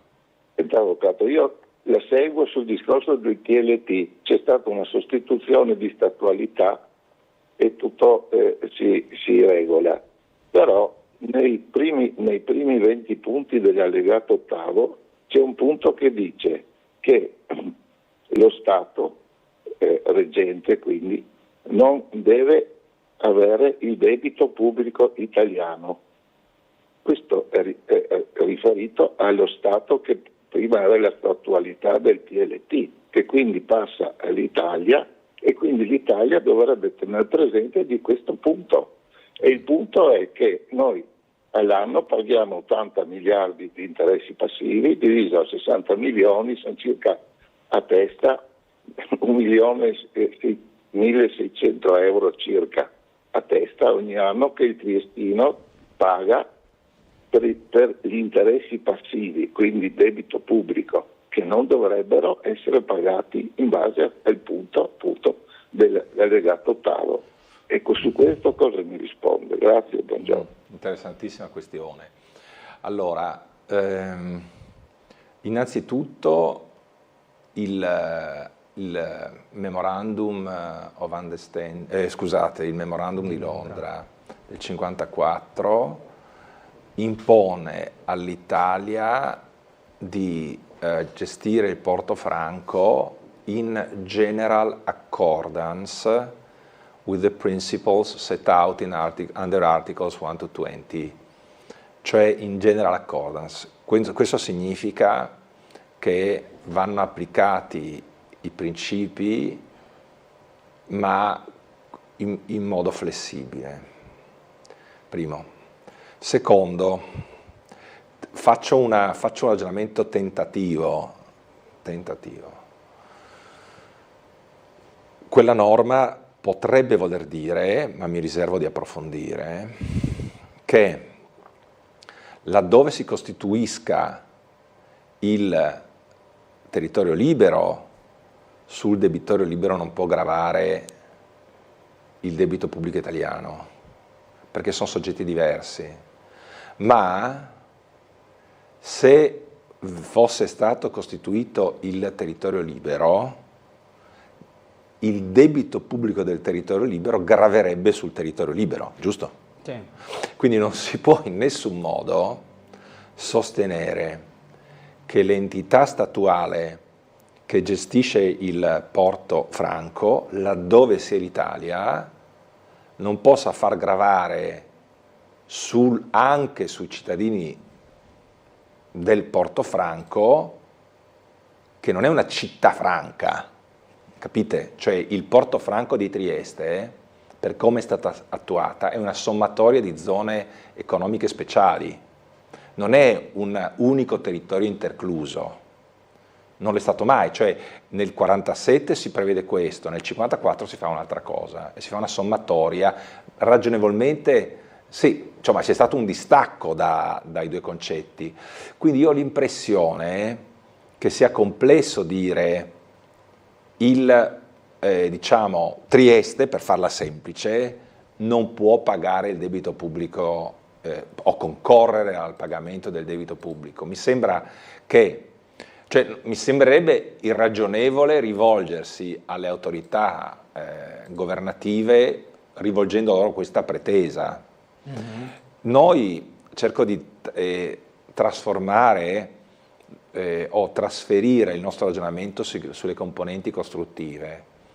Noi dobbiamo mirare a convincere la nazione del fatto che il Portofranco contiene in sé alcune prerogative attuabili che sono molto peculiari, perché qui si possono attuare, altrove no.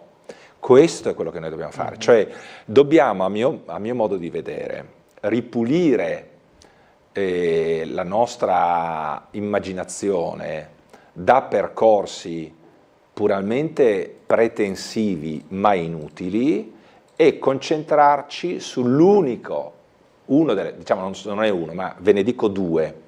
Il primo è il tema della trasformazione industriale.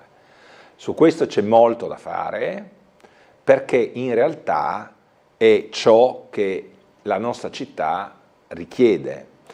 L'abbiamo sempre detto, cioè dobbiamo integrare l'economia del turismo in un contesto di attività industriale. E noi potremmo fare attività industriale, la dico molto rapidamente, in particolare potremmo farla estero su estero, cioè utilizzare in zona di Portofranco materie prime o semilavorati che provengono da paesi non unionali. Queste cose entrano in Portofranco e sostanzialmente non pagano dazio perché sono fuori dal territorio doganale dell'Unione Europea, si fa attività industriale e queste merci, senza mai aver pagato dazio, vanno verso altri paesi terzi. Pagheranno eventuale dazio lì dove entreranno, ma non saranno soggetti ai dazi unionali, perché non arrivano da un territorio doganale unionale. Allora questo noi dobbiamo fare, e lo dobbiamo fare per esempio sfruttando la norma che dice che consente un trattamento preferenziale con riguardo alle accise, che è una norma presente fino dal 47. E poi l'altra grande cosa, secondo me, è la sperimentazione normativa, poiché si dice nell'articolo 1 dell'allegato del memorandum di Londra che è fatto obbligo all'Italia di gestire il Portofranco di Trieste secondo le consuetudini, anzi no, in realtà lo dice l'articolo 1 della norma del 47, secondo le consuetudini vigenti presso gli altri porti franchi del mondo. Nell'ambito di queste consuetudini c'è la sperimentazione normativa, la faccio brevissima, nella Pudong Free Trade Special Economic Zone si può convertire il renminbi, cosa che non avviene nel resto della Cina. Una volta, cioè molto spesso nelle zone economiche speciali cosa si fa? Si prova a verificare come funzionano certe regole normative. Se funzionano lì, vengono estese al paese. È successo in Polonia negli ultimi anni, dove il regime che era proprio delle zone economiche speciali è stato esteso all'intero paese. Questo dovremmo fare noi, cioè, e dovremmo fare una normativa in materia di blockchain, darci lì una normativa in materia di blockchain, attrarre così vettori marittimi mondiali che possano fare attività di emissione di polizze di carico basate come smart contract, quindi come contratti basati sulla tecnologia blockchain, insomma fare cose innovative, consentire alle imprese straniere di vedere il nostro territorio come attrattivo per le peculiari ragioni connesse alla normativa in materia di Portofranco, e cioè sfruttare le poche cose buone ma essenziali e oggi poco sfruttate che il nostro regime di Portofranco consentirebbe. Chiaro. Abbiamo una telefonata, buongiorno. Buongiorno. Prego. Posso chiedere una cosa? Sì, prego. Allora, abito in quarto piano. Sì. L'abitazione sopra di me, al quinto, non so cosa fa, cosa ha fatto o cosa farà. Do un rumore molesto. Alle 8:15 di stamattina è già in funzione sto rumore che ciappa la testa. Ho parlato con i vigili urbani, ho parlato con i carabinieri, ho parlato con la polizia di Stato. Tutti quanti sono da e mi mandà in via Locchi, che è proprio una sezione dei vigili urbani che si pratica questa roba qua. Sì. E andavo a parlare con un tale signore che era là, non so, deve essere un ex o un vigile urbano, ben differente. E mi ha detto che devo andare in via Revoltella e telefonare al 366 111. Sì. E tutta la mattina che mi chiamo, la segreteria 1, 2, 3, 4, nessuno risponde. Come faccio qua? Nessuno mi dà un'assistenza a questa roba qua. Sono signore, è impossibile parlare. È una roba non credente, ma però c'è rumore assordante di tutto il giorno. Ok. Io ho 90 anni e siamo qua che stiamo, ma insomma non è giusto che questo tizio faccia quel che pare che piace come è lui. Certo. Cosa potete fare? Potete aiutarmi voi in qualche modo? Diciamo che gli organi competenti sono quelli che ha già contattato, sarebbe da sollecitare un loro intervento, no Pasino? Se magari lascia la redazione il numero del suo civico. A chi rivolgermi? No, ma ho capito, no, ma lei deve... un avvocato che rimane un avvocato che fa avanti. No, certo, questo è ovvio. Non so, questo tizio non ha rimedi, non ha modo di parlare perché è una roba impossibile quest'uomo. Guardi, lei lo ha detto, può rivolgersi a un avvocato che si faccia carico di questa situazione. Se lei lascia alla redazione, alla fine non è più Mi lì. dico questo, se la ditta che ha fatto questo lavoro devi rispondere a queste cose qua. Allora, normalmente se i rumori superano la normale tollerabilità debbono cessare, però è anche vero che laddove ci siano delle lavorazioni da condurre in casa, in certe fasce orarie possono essere effettuate. Temo che la mattina sia un momento in cui è lecito effettuare lavorazioni, mi pare che la fascia di rispetto sia dall'1 alle 3, però insomma lei si è rivolto all'amministratore condominiale, perché la prima persona con cui lei deve parlare è l'amministratore del suo condominio o l'amministratrice, e si confronti con lui o con lei, e poi insista con il numero che le è stato dato, insomma. Al caso anche i carabinieri. E poi se lascia il numero alla redazione del suo civico, poi ne parlo con l'assessore De Gavardo e vediamo se riesce a mandare qualcuno a verificare in un momento compatibile con i carichi di lavoro. Insomma. Provi così, almeno con l'amministratore di condominio e poi anche di nuovo con le forze dell'ordine. Sì. Nel caso se ha lasciato il numero magari il numero del suo civico e della via, perché sennò è impossibile mandarle qualcuno. Esatto. Grazie. Allora, le vado a leggere un'altra mail, Pasino, che cambia argomento ma è molto attuale. Data ieri la notizia che il Senato ha approvato il ripristino delle province, si pensa che sarebbe opportuno fare un servizio spiegando ciò che comporterà. Allora questo sarà poi un compito nostro, poter spiegare questo passaggio in Senato, quali sviluppi avrà. Oggi ci sono diversi appuntamenti che prevedono la presenza dell'assessore regionale Roberti, magari saremo puntuali nel chiedere a lui adesso questo percorso sul ripristino delle province. Province che, se dovessero tornare, trovano o no il suo, favore rispetto a quella che poi sarà la gestione dei servizi rivolti al cittadino? Allora, intanto dovremmo vedere con esattezza quali funzioni la Regione deciderà di attribuire alle province. E diciamo che noi a Trieste abbiamo una diversa sensibilità connessa al fatto che la nostra provincia non ha un'estensione così cospicua da attribuire a questo organo un rilievo così rilevante. Se cercassimo però di astrarci da una prospettiva localistica e ragionassimo in termini più ampi,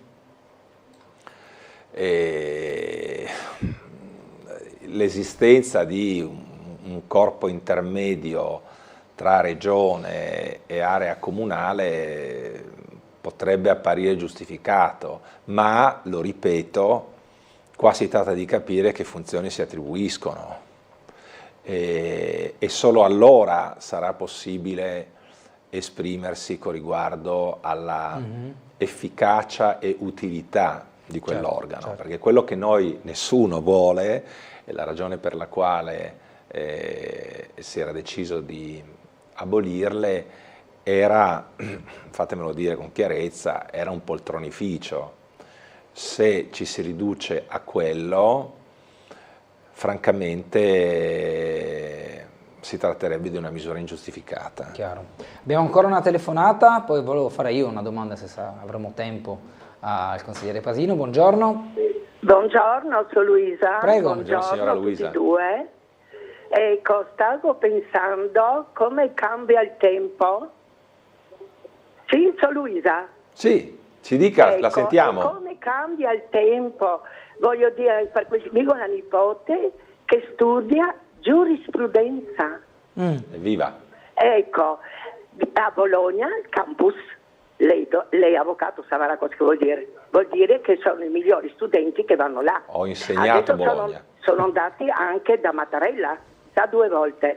Ma come può scegliere mia nipote essere un giorno un giudice o avvocato? Non è un mestiere per gli uomini, non lo so. Io gli ho detto quando è venuta a trovarmi, libri, guardi dei libri, ma non è mai possibile dei libri grossi così. Una roba impressionante, che ho detto, ma dai, perché loro hanno anche un bellissimo albergo, certo. Però ho detto, puoi andare in albergo con tuo fratello, lavori tranquilla tutta l'estate, lavori d'inverno, sei a casa perché lavorano solo d'estate e tu vai a spaccarti la testa per quei matti che avrai un giorno da fare. Sai, questo è il mestiere che hai da fare con gente un poco anche così, no? E mi fa, è il terzo anno, c'ha 20 anni, c'è il terzo anno, c'ha ancora da fare, ecco. Sì. Però, e non era alla cima, a scuola, voglio dire, fino alle medie, non era normale come tutti. Certo. Adesso è una cosa, mi fa impossibile una roba del genere, mia nipote. Faccia i complimenti a sua nipote. Brava. Grazie, allora, signora. solo una cosa rispondo, sì. Nel fare ovviamente le felicitazioni alla signora e a sua nipote. Il mestiere di giurista è un mestiere che si addice in modo particolare alle donne. E dopodiché talvolta la professione di avvocato può imporre dei ritmi che non favoriscono la donna come madre e come moglie. E lo dico con dispiacere, sottolineando però che nel mio studio di Trieste le donne sono diverse, sono brillanti e affermate, quindi però insomma diciamo oggi come oggi nella professione forense la maggioranza sta diventando femminile, quindi non c'è il timore che ha detto la signora, è un timore del passato e si sta, insomma, come si dice, il tetto di cristallo si sta rompendo e si stanno creando anche delle abitudini per cui si favorisce il lavoro femminile nel settore legale. Le volevo fare una domanda, sì. Si arriverà secondo lei alla sintesi fra maggioranza e opposizione sull'asilo di Roiano dopo l'incontro che ha avuto il suo capogruppo col sindaco, anche erano presenti Famulari del Partito Democratico, Richetti del Movimento 5 Stelle, la terza di Adesso Trieste? Beh, è un grande banco di prova, no? Nel senso che fino ad oggi ho l'impressione che il rapporto tra maggioranza e opposizione sia stato di forte contrapposizione e se si arrivasse a una sintesi e si superasse questa sconcertante situazione di impasse, sarebbe la testimonianza di un metodo che per la prima volta compare sulla scena di questa consigliatura. Quindi io auguro al sindaco di portare a casa un risultato appunto di sintesi che immagino tutte le forze politiche sperino. Mentre sulla cabinovia siete prossimi a una serie di consigli che andranno a analizzare, poi approvare eventualmente la 3200, variante 12. Le 3200, circa 3136 osservazioni e opposizioni e relative controdeduzioni, esatto, che debbono essere votate dall'Aula consiliare. È un momento in cui si arriva alla conclusione del processo partecipativo che consente alle persone, sia proprietari che interessati non qualificati dal fatto di avere un bene di proprietà inciso dalla ipotetica futura costruzione della cabinovia, hanno partecipato al procedimento, ora si traggono le fila in un dibattito che sarà un dibattito, diciamo, intenso sotto profilo anche temporale. Certo. Gli uffici hanno predisposto le controdeduzioni, verranno valutate e votate dall'Aula. Sarà un lavoro lungo e complesso. Grazie ad Alberto Pasino che è stato con noi questa mattina. Grazie a voi per l'ospitalità e saluto con amicizia le persone da casa. Noi ci fermiamo per la pubblicità, ci rivedremo tra poco in compagnia del dottor Dino Cafagna.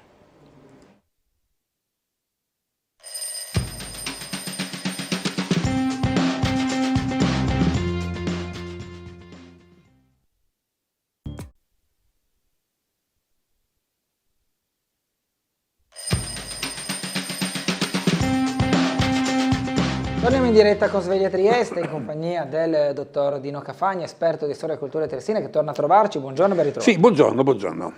Dunque, oggi di cosa parliamo? Approfondiamo? Ma parliamo alcuni argomenti, questo lo riprendiamo come abbiamo parlato tanto tempo fa, è quello dei denari triestini. È un argomento che i triestini non conoscono semplicemente perché fa parte di 700 anni fa, ecco. Ma è interessante perché tra l'altro è pregno di alcuni aspetti storici importanti per la città. Ecco, questo è un denaro triestino, siamo tra il 1200 e il 1300, quindi qualcosa come 100 anni. Il vescovo di Trieste di allora ha voluto stampare, avrebbe voluto coniare dei denari che portassero la sua effigie, il suo nome in qualche modo, ma soprattutto questi denari avevano una funzione particolare. Tra l'altro il vescovo, gli si fa presente il vescovo che non è che Trieste abbia un territorio enorme da poter permettersi di coniare questi denari in qualche modo, ecco. Ma lui dice, ma gli altri ce l'hanno, a Venezia ce l'hanno, il patriarca di Aquileia ce l'ha, a Gorizia ce l'hanno, e io no, io voglio anch'io, anche se siamo una cittadina piccolina, lo voglio anch'io. Quindi lui si impunta, ma perché tutto sommato questi denari, ecco, hanno una doppia funzione, quella prima di tutto chi in qualche modo chi può coniare questi denari ha in mano l'economia della città, ecco, perché sa quanti denari si formano, come gira l'economia, ecco, ha il polso della situazione e controlla l'economia. Questo è l'aspetto principale. Il secondo, non meno interessante, è il fatto che questi denari danno prestigio al vescovo, ecco, cioè il vescovo porta il suo nome inciso e quindi dà un prestigio perché porta il suo nome in tutto il territorio. Tra l'altro queste monete, questi denari corrispondono a 1 grammo di valore in qualche modo, ecco, 1 grammo che viene poi utilizzato e che può essere appunto, che può avere un certo valore, ecco, 1 grammo di argento che può essere utilizzato dappertutto, cioè può valere 1 grammo sempre a Venezia, a Milano e in qualsiasi altra parte, quindi ha un valore intrinseco di per sé stesso. Come vediamo è rappresentato il vescovo a sinistra, tra l'altro c'è il nome, ecco, questi vescovi, ecco, hanno un tornaconto iniziale, ecco, cioè che il loro nome si diffonde un po' in tutto il territorio, ma poi resterà anche nel tempo. Noi abbiamo avuto centinaia di vescovi, ovviamente per Trieste, molti di quali sono del tutto sconosciuti, sono stati vescovi per pochi anni, non sappiamo niente, ma questi vescovi che si chiamano Arlongo, che si chiamano Bolrico, che si chiamano così, hanno Pedrazzani e altri nomi, sono rimasti dopo 800 anni, anche ai giorni nostri, prevalentemente semplicemente per questo, per aver stampato, per aver coniato queste monete che portano il loro nome. Ecco, vediamo appunto il vescovo con la mitra, con il Vangelo a sinistra, e a destra abbiamo la parola Civitas Trigestina, cioè rappresenta in qualche modo, ecco, il valore di Trieste. In questo caso abbiamo un sole che illumina la luna, e che vuol dire che la religione contrasta il male, cioè il sole sta a indicare la luce, ovviamente la luna sta a indicare il negativo, il buio, il cattivo, il maligno, ecco. Quindi ha questa rappresentanza. Avevano questo aspetto scodellato, cioè a scodella, perché venivano impilati l'un con l'altro, e tra l'altro anche questa scodella li proteggeva dall'usura continua, il passaggio di mano a mano, e quindi in qualche modo serviva per fare. Quanti sono state le monete coniate? Ecco, si stima che in circa 100 anni siano state coniate qualcosa come 1 milione di queste monete, ma quante ce ne sono? È chiaro che potrebbe sembrare che su 1 milione ce ne siano ancora molte. In verità c'è stato un censimento che parla di 1600 di queste monete ancora in circolazione, disperse nelle varie collezioni private oppure anche dei musei definitive. Ecco, a Trieste il nostro museo ne ha 250, per dire, ma sono state, in tutto sono state 6.600, ma 22 di queste copie, ecco perché ne abbiamo avuto 22 con esattezza, è stata collezionata solo da Giulio Berlardi, che è un numismatico triestino di grande fama, che ha impegnato molti anni, anche molti soldi. Tra l'altro potete capire che questi denari hanno un grande valore, ecco, costano sulle migliaia, ecco, perché sono una rarità, e ha dato solo ai collezionisti che vogliono. Tra l'altro questa è l'unica che ho io, perché non mi sono permesso di spendere troppi altri soldi. Vediamo la prossima. Ecco, vediamo un po' più chiaro, no? Borrico, siamo nel periodo 1200-1300, ecco, è un periodo che abbiamo citato altre volte, in cui il comune, la gestione di Trieste, il comune di Trieste, passa pian piano dai vescovi al libero comune di Trieste. Ecco. Qui vediamo appunto Borrico, c'è il suo nome, ecco, e con la mitra, col Vangelo in mano, che sta a indicare appunto la sua potenza. Quello che è curioso in queste monete è che c'è anche un racconto storico importante. Ecco. A destra noi abbiamo in modo molto stilizzato la presenza delle mura, delle torri, delle porte di Trieste. Ecco, è la prima volta che c'è una rappresentazione di queste mura. Ecco, non si vede molto bene, vediamo la prossima. Ecco, qualcuno, se possiamo ingrandire, ecco, vi mostra dove sono le torri. Ecco, ci sono prevalentemente le 3 torri presenti, che sono state riprese 100 anni fa, vediamo la prossima, proprio nel sigillo trecentesco, ovviamente. Okay. Ecco, ma 100 anni dopo, in modo molto più raffinato. Tra l'altro le 3 torri non sono proprio specifiche di Trieste, la troviamo per esempio anche a Muggia e tantissimi altri stemmi italiani, ecco, per cui si è aggiunta anche l'alabarda, come vediamo, per chiarirci molto bene. Ecco, sono le 3 torri del sigillo, che però le abbiamo visto per la prima volta in questa rappresentazione. Vediamo ancora la prossima.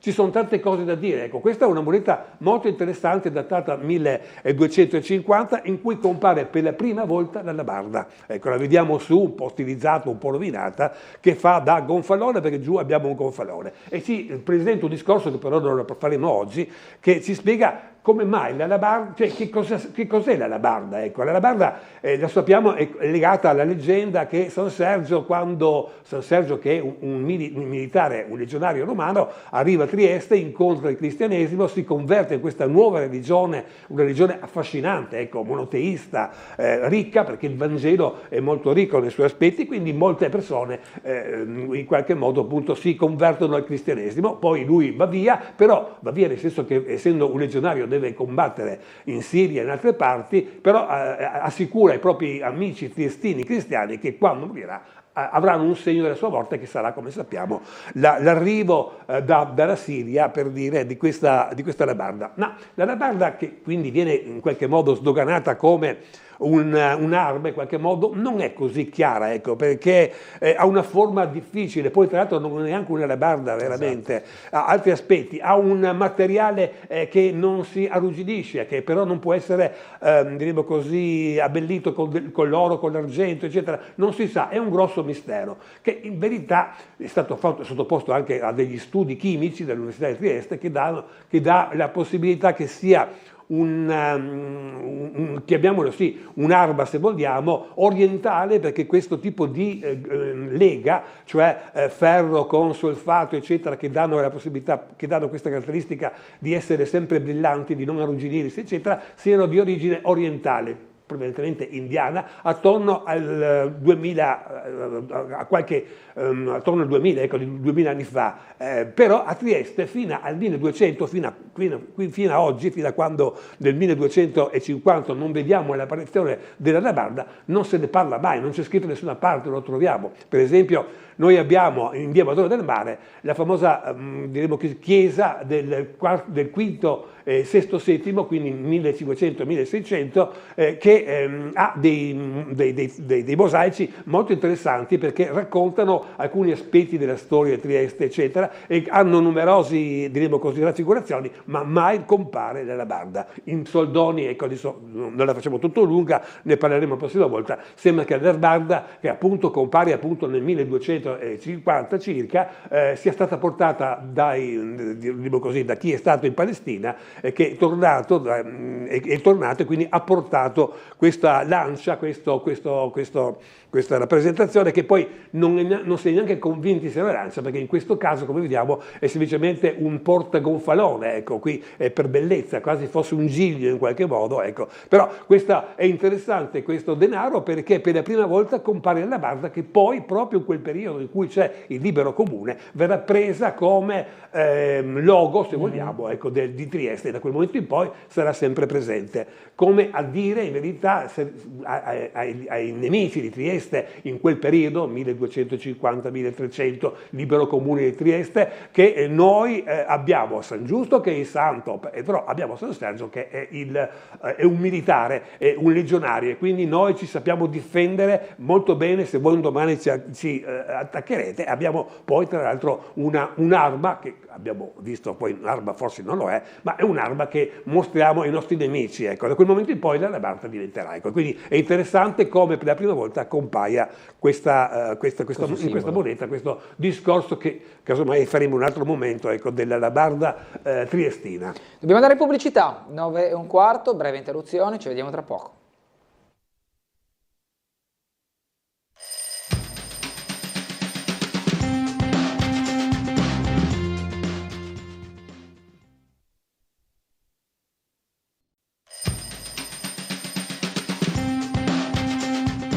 Bene, riprendiamo col dottor Cafagna tutto ciò che è contenuto all'interno del libro Trieste è curiosa, dottor Cafagna. Sì, per dire sì che qualcuno dice, ma come mai il vescovo fa, diciamo così, conia queste monete che hanno un certo costo, Trieste ha pochi abitanti, eccetera, eccetera. Bisogna dire una cosa, che lo vediamo in questa fotografia, in questa diapositiva, come la città di Trieste, per quanto riguarda l'aspetto della diocesi, non era così piccola come sembra, cioè non era solo Trieste e il territorio periferico, ma il territorio religioso del vescovo era molto più ampio, come vediamo in questo caso. Per esempio in centro abbiamo la Pieve, o vogliamo chiamarlo così anche vescovile, ecco, che è molto grande, ma anche le altre, quindi aveva un territorio molto più grande, quindi queste monete avevano un territorio più grande, anche se, come ho detto prima, il valore era intrinseco, 1 grammo di argento che poteva valere in qualsiasi arte a parte della città.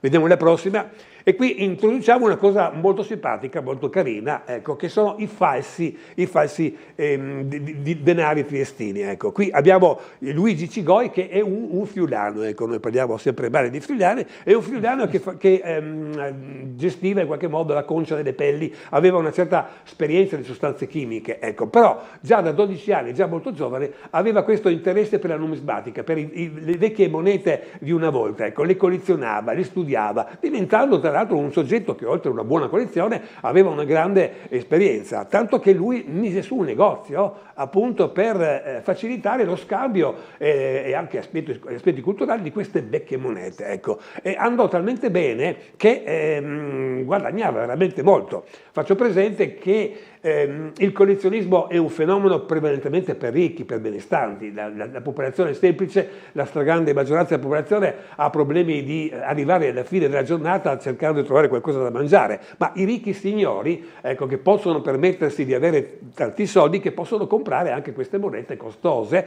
di solito però hanno anche una certa ignoranza, nel senso che loro sono molto bravi nel fare soldi, sono dei bravi imprenditori, ma non possono avere una grande cultura. Mi riferisco per esempio a Re Voltella. Ecco, Re Voltella era un personaggio ricchissimo, ecco, che però era figlio di un macellaio che a 12 anni ha cominciato a fare il garzone, non aveva una grande cultura, eppure si è dedicato, abbiamo detto appunto perché aveva soldi, perché c'era una moda del collezionismo eccetera, si è dedicato a collezionare cosa? Di tutto, perché poi vediamo che il Museo di Voltella ha delle monete, ha dei quadri, ha delle stampe, ha dei mobili, ha dei libri, cioè lui collezionava tutto per desiderio. L'aspetto del collezionismo in verità ha un altro aspetto, ecco, quello di ammagliare, se vogliamo, gli ospiti mostrando le proprie collezioni in qualche modo, ecco, un prestigio di cui appunto il nostro barone, sapendo tra l'altro di venire da una famiglia povera, ci teneva molto, ecco. Tra l'altro è diventato barone non per motivi di sangue blu, ma semplicemente per motivi imprenditoriali, come oggi si usa dare dal cavaliere a chi in qualche modo emerge nell'ambiente. Questo è Cigui che a questo punto capì che le persone con cui lui aveva affari, con cui faceva affari, erano anche un po' ignorantucce, ecco. Per cui si mise a fabbricare a queste monete, ecco. Chiamò un paio di fabbri e le fece pian piano a mano costruire. E poi con la grande esperienza delle sostanze chimiche che aveva, in qualche modo col suo lavoro appunto di conciatore di pelli, cercò quindi di dare una patina di antichità e quindi costruì delle false monete che di grande però qualità in qualche modo, perché tuttora, perché sarà questo l'argomento che faremo oggi, tuttora queste monete non sono facili da differenziare dalle vere monete, ecco. E quindi lui guadagnò un sacco di soldi, tra l'altro non solo si accontentò di copiare le vecchie monete e presentarle come vere, ecco, ma inventò perfino alcune monete, cioè alcune monete per esempio romane che non sono mai esistite, lui se le ha inventate in modo da presentarle come qualcosa di veramente rara e quindi anche costoso ovviamente. E quindi questa sua attività, possiamo capire che questo negozio era pieno di gente che andava e veniva, aveva questa grande giro d'affari. Ma un numismatico triestino, Carlo Kunz, un grande numismatico, si rese conto che c'era qualcosa che non andava, che in questo negozio venivano fuori soltanto che monete antiche in continuazione, ecco, visto che sono poi rare in qualche modo. E quindi si rese conto che erano false e lo denunciò. E difatti, sia pur con la lentezza della giustizia, lui fu condannato, perché tutto sommato fu condannato relativamente, perché sapete che 2 anni, non so quanto abbia peso, ma insomma con la condizionale non si fa neanche un giorno di prigione, era difficile quantizzare all'epoca. Non so se c'era la condizionale, penso, ecco, no. Però difficilmente, quanto tempo vogliamo dare a un falsario? Mesi probabilmente, ecco. E forse anche quella volta non c'era la condizionale e comunque non è che abbia sofferto molto, se non il fatto che la sua attività ovviamente fu interrotta, ecco. Certo. E quindi è carino questo, perché poi il discorso è che queste monete, chiamate monete di Cigoi, sono presenti in tantissime collezioni, sia private che pubbliche, ecco, quindi chissà quante sono le monete. E il risvolto pratico, ripeto, è quello di affidarsi, se vogliamo comprare qualcosa di originale, qualche cosa come le monete appunto, dichiarata, di affidarsi a persone qualificate, perché sono difficili da differenziare, ecco. Un metodo può essere quello di valutare il metallo, perché è chiaro che il metallo del 200 era diverso dal metallo dell'800 oppure anche altre caratteristiche. Comunque attenzione quando comprate le monete, siate molto attenti, perché il Cigui è dietro l'angolo e quella cosa curiosa è che le sue monete, cioè lui è stato in qualche modo per un certo momento anche così dimenticato, ecco, da qualche decennio a questa parte si rivaluta questa figura, ci sono dei congressi che parlano delle monete di Cigoi, perché insomma fa parte della storia, e perfino il collezionismo delle monete di Cigoi, quindi è una cosa simpatica, perché indubbiamente oltre che ben fatte hanno una storia dietro in qualche modo, ecco. Comunque era questo il discorso da farsi. Vabbè, questo volevo solo ricordare questo segno che è stato molto importante per la vita di Trieste. Ora questi segni non esistono più, ma fino al 1970 c'erano questi segni che si rifanno al 1945-54, quando sono arrivati gli alleati. Gli alleati che erano giovani, scapestrati di 20 anni, erano usciti dalla guerra, dalla tremenda guerra, dalla paura, della morte, e finalmente si godevano la loro gioventù, ventenni, però ovviamente avevano il tempo, avevano dei soldi, erano scapestrati, avevano voglia di divertirsi e anche di frequentare ambienti come le case di tolleranza di Trieste. Quindi questa, che tra l'altro è la via del Fortino per esempio, oppure a tante altre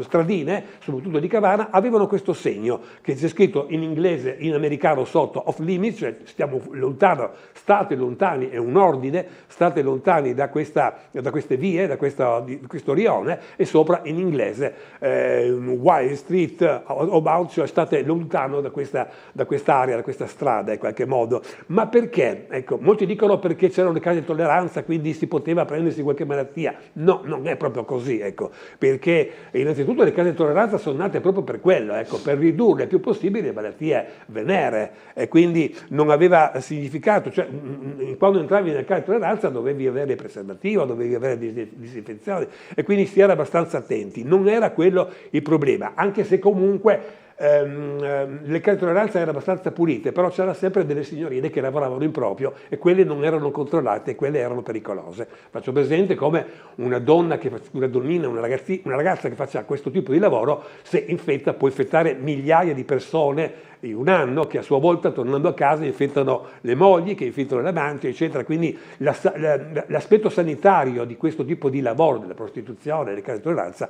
era fondamentale. Ma non era questo il problema, era che proprio in questi ambienti come Cavana, frequentata da gente povera, da semplici operai, che lavoravano molto, guadagnavano poco e si sbronzavano, bevevano, c'erano tante petesserie, tanti ambienti dove si vendeva a poco prezzo dell'alcol di poca qualità per bere, per dimenticare le avventure. Quindi le risse, le baruffe, gli accoltellamenti, a volte anche qualche omicidio c'è stato, ecco, era all'ordine del giorno, per cui a questi militari si vietava di entrare in questi ambienti per il pericolo. Il pericolo tra l'altro era anche quello di essere in qualche modo ubriachi, di trovare qualcuno che ti spogli, che ti rubi un po' tutto, ecco, e quindi erano mantenute. Non sappiamo in verità se questi ragazzi, che viceversa frequentemente appunto per le case di tolleranza entravano in questi ambienti, ecco, però venivano puniti se venivano trovati. Quindi questa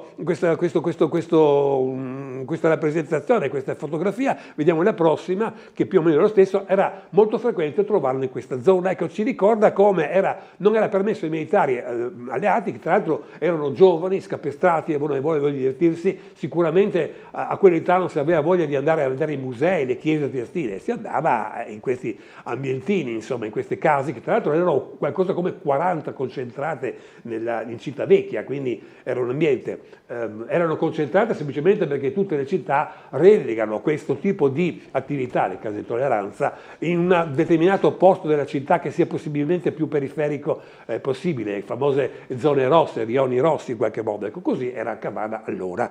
Quindi vuole solo ricordare, purtroppo, dico purtroppo perché per me è storia questo, sono state cancellate e fino al 1970 ancora su qualche casa si trovava, adesso non più, ma su certe fotografie come quella precedente che ho visto ci racconta ancora questo aspetto della storia. Ecco, ricorderei come gli americani, oltre che essere giovani, pieni di ormoni eccetera, erano anche molto benestanti, perché il guadagno di un militare era 3 volte tanto l'operaio, per cui potevano permettersi di spendere, di spandere, di fare regalini alle varie signorine eccetera, da cui il termine triestino farl'americano, ecco, cioè avere dei soldi da buttare e di fare di comprare un po' tutto, ecco, perché si era abbastanza ricchi, anche il semplice militare guadagnava 3 volte tanto.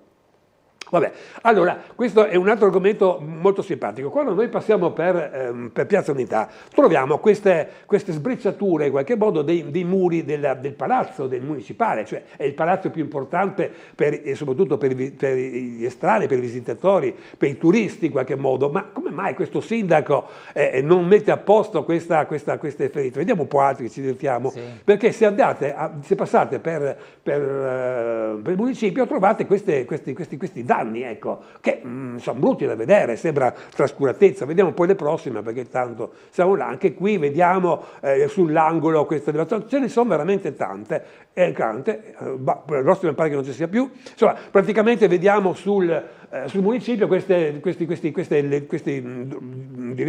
scheggiature che sono presenti. Ma perché? È un'incuria o ha un problema? O ha una storia dietro? Ecco, la storia è questa, che sono state volutamente lasciate perché ci ricordano questa situazione. Quindi quando passerete ricordatevi questa storia. Siamo nel 30 aprile del 1945, i tedeschi sono in rotta, i tedeschi si rendono conto che ormai non possono vincere e insorgono i triestini prima, ma soprattutto i partigiani triestini sotto forma del Fronte di Liberazione sloveno e dei Volontari della Libertà si ribellano, hanno poche armi, hanno una pistola, hanno dei fucili, si ribellano e cercano di combattere, di limitare, di imprigionare, se vogliamo, anche i tedeschi, che viceversa sono ben organizzati e hanno delle potenti mitragliatrici.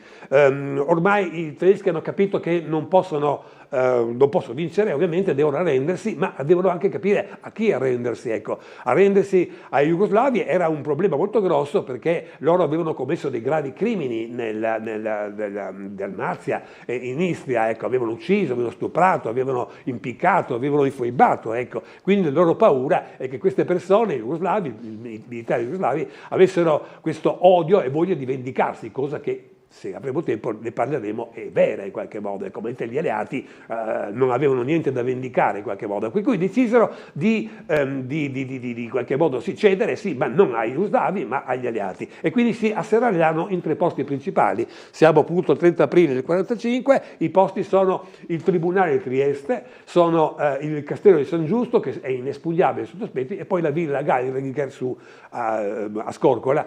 Questi sono i 3 punti, ma in verità c'è ancora un altro punto, che è il porto. Ormai Trieste, i tedeschi erano circondati, l'Istria era occupata dai soldati jugoslavi che stavano scendendo, avevano occupato anche Monfalcone, quindi per loro non c'era nessuna possibilità di scampo, l'unica era il mare. Ecco, quindi si sono radunati in un quarto posto, che era il porto, ecco, dove con alcune barche, alcune migliaia di fuggitivi tedeschi cercavano di prendere il largo e consegnarsi agli alleati. Ovviamente però qui siamo vicino al porto e abbiamo questi partigiani che cominciano a sparare e soprattutto cominciano ad avanzarsi, a mettere in pericolo il porto. Ecco che qui alcune alcune navi con delle potenti mitragliatrici tedesche cominciano a sparano sul municipio, sparano sull'albergo Excelsior e sparano anche sulla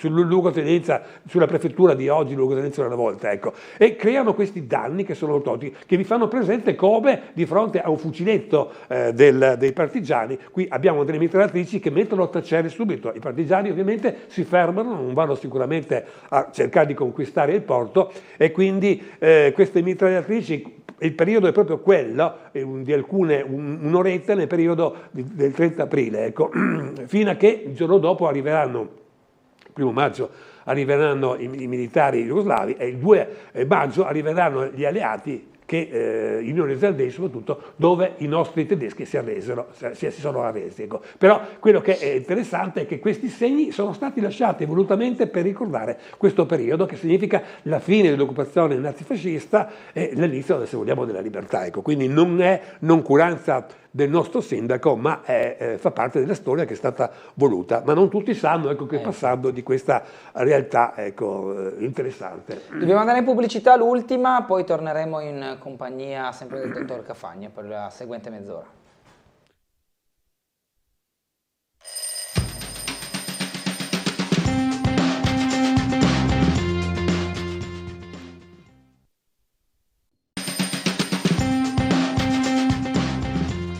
9:38 minuti di mercoledì 28 maggio con il dottor Dino Cafagna, esperto di storia e cultura triestina. Questa è la andiamo avanti facciata così per dire che non è che i nostri tedeschi sulla motozattera hanno sparato due colpicini, hanno sparato una valanga. Ecco che questo è l'albergo del Celsius, vedete cosa ha fatto, ecco, ha distrutto tutto. Oggi l'albergo del Celsius lo vediamo a posto e quindi non riusciamo a comprendere, ma ecco i danni che ha fatto, e lo stesso discorso vale per la prefettura. Questo sì, vabbè, questo l'ho messo per ricordare come il 1° maggio arrivano i militari jugoslavi e cercano di sparare sul Palazzo di Giustizia per stanare i tedeschi, che se ne guardano bene. Non hanno grandi cannoni, non hanno cannoni potenti, per cui fanno dei danni. Tra l'altro, per curiosità, questi danni sono stati in gran parte riparati, ma se voi andate ancora oggi e osservate, troverete ancora delle scheggiature dei muri, delle colonne, delle porte, che stanno a ricordare come questo drammatico momento in cui si vede appunto l'assalto delle milizie jugoslave al Palazzo di Giustizia. Ecco, il giorno dopo, il 2 maggio, arriveranno i neozelandesi con cannoni molto più potenti da una parte, dall'altra parte sappiamo che i tedeschi si sono arresi ai neozelandesi, che li avrebbero trattati da prigionieri e non da nemici in qualche modo. Questa era solo una curiosità, una bella fotografia che ci ricorda purtroppo un periodo particolarmente tragico. Vediamo un po' le vie. Vabbè, via delle Beccherie. La domanda è: perché le vie delle Beccherie si chiama così? Deriva dalla parola becco, che sarebbe il maschio della pecora, perché nel Medioevo non si era molto ricchi, non si stava molto bene, quindi la carne che si mangiava era poca e la carne che si mangiava era quella degli ovini, quindi praticamente la beccheria è quella che oggi noi definiamo la macelleria, quella volta degli ovini perché costava troppo la carne dei bovini. Oggi vale per tutto, ovviamente, per questi tipi di macellazione. E il discorso era questo, ecco, che macellare questi animali portava dei problemi non di poco conto. Per esempio il fatto della puzza, ecco, perché non si avevano i frigoriferi come oggi, ma la carne appena tagliata, quell'osso e la carne che restava veniva abbandonata, creando una grossa puzza, per cui le macellerie a Trieste hanno cambiato più volte l'aspetto. Per esempio la prima era nel Palazzo Strati, che sarebbe Piazza Unità, dove c'è il caffè degli Specchi, era la prima. Poi per questa puzza, per questa difficoltà, è stata spostata in altre parti, per esempio dietro la piazza di Cavara, dove c'è la via delle Beccherie vecchie, che sta a ricordare che lì c'è stato un periodo, le beccherie o macellerie come vogliamo, poi nel 1745 si sono spostati proprio per questo fatto che questo tipo di attività puzzolente, se vogliamo, fastidiosa, rumorosa, doveva essere messa in periferia. Ecco, la via delle Beccherie attuale era allora, può sembrare strano, ma periferia alla città, lontano dalla città, dal nucleo almeno, ecco. E qui c'erano qualcosa come 14 macellerie dove si vendeva la carne. In una di queste c'era anche una bilancia, in quanto, questo sta a indicare anche un certo progresso, c'era la guardia comunale con la bilancia. Chi pensava di essere stato imbrogliato nel peso della carne lo faceva pesare da questa guardia, e se qualcuno avesse imbrogliato pagava in qualche modo. Quindi abbiamo questo aspetto così interessante. E poi le beccherie in verità sono ulteriormente, le macellerie sono state ulteriormente spostate, da qui sono state spostate in una zona appunto che oggi è la Piazza Libertà, fino a poi nel 1850 sono state spostate a San Saba, dove fin poco tempo fa, fino al 1980 Erotti, c'era appunto il macello molto grande, molto ampio. Sul macello che è stato abbattuto è stato costruito lo stadio di San Rocco, come voi sapete, quindi è cambiato molto. Ecco. Qui abbiamo un'altra fotografia, alla fine, ecco, le vie delle Beccherie, a un certo punto le Beccherie facevano parte in parte un po' anche del ghetto, ecco, voi sapete che il ghetto attorno al 1977 è stato abbattuto e sono state costruite la prefettura e soprattutto la questura e soprattutto i due grandi palazzi delle generali, ecco, e quindi la via delle Beccherie è stata tagliata. Qui in fondo alla via delle Beccherie vediamo questo quadro che era esposto fino a poco tempo fa. Possiamo dire che da dove vediamo, oggi c'è il Drom se non sbaglio, no? C'è quella discoteca, ecco, da lì in poi oggi non c'è più niente, c'è anzi appunto la questura eccetera, ma quella volta continuava così, ecco, con questa via che è stata disegnata per ricordare come la via delle Beccherie continuava lungo lungo, ma oggi è stata distrutta da queste due palazzine, come vediamo.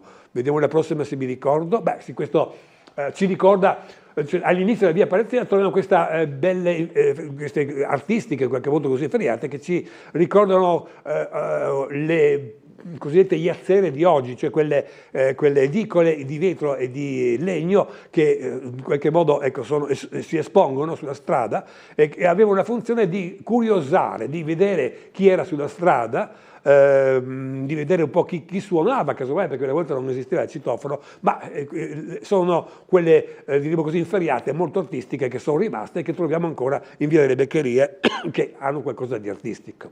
Vediamo un po' la prossima.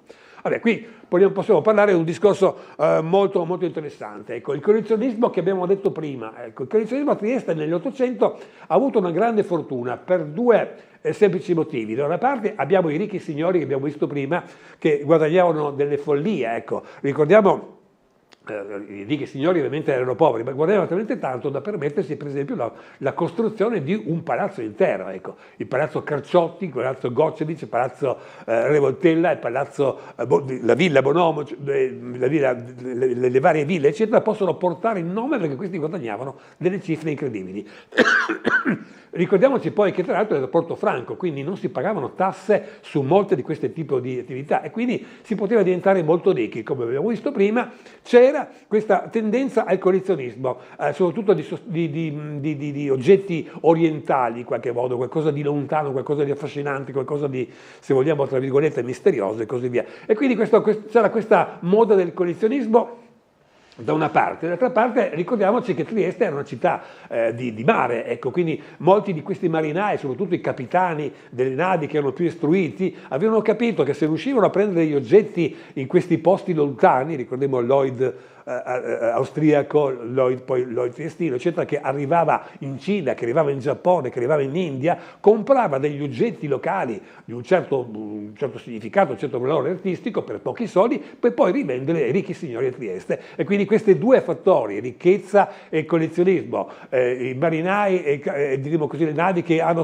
solcavano in paesi molto lontano, hanno fatto sì che a Trieste ci sia stata una grossa componente di collezionismo, che arrivava appunto con questi oggetti. Che significato aveva il collezionismo? L'abbiamo detto prima, da una parte era un modo per investire, se io investo in monete, in quadri, eccetera, e so che fra 10 anni varranno molto di più, quindi anche un investimento, se vogliamo, ma la parte più interessante era quella di, in qualche modo, ammagliare, abbellire, ammagliare, se vogliamo, stupire in qualche modo i propri amici, i propri, diremo così, ospiti della casa, mostrando queste vetrine con questi oggetti orientali affascinanti. Ecco.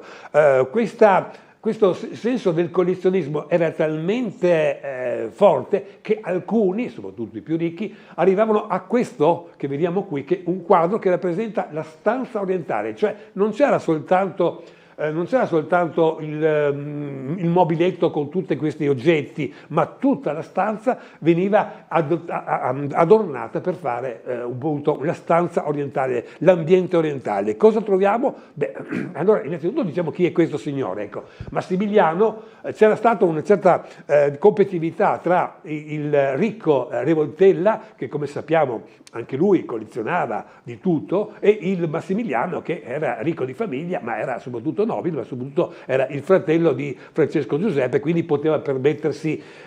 Questo però non è il castello di Miramare, ma è la villa, cioè lui a 20 anni, essendo tra l'altro il fratello dell'imperatore, diventa il capo assoluto dell'attività marina militare di Trieste, ammiraglio. Ecco, arriva a Trieste perché a Trieste ci sono le navi e quindi affitta una villa che si chiama Villa Lazarovic, che è ancora oggi presente ma molto ristrutturata. Vedremo fra poco com'era una volta e come oggi. Ecco. Però quella villa lui, avendo un sacco di soldi, la trasformò. Ecco. Vediamo qui le pareti che hanno dei colori sgargianti, vediamo perfino quelle palle che vedete sopra sono le uova di struzzo, ecco, che già oggi sono rare, costose, e lui le aveva messe per a scopo apotropaico, cioè di abbellimento da una parte, ma anche di mostrare la propria ricchezza, la propria, e anche una funzione, se vogliamo, di tenere lontani un po' i spiriti negativi. Poi troviamo delle scritte in arabo che sono scritte in Corano,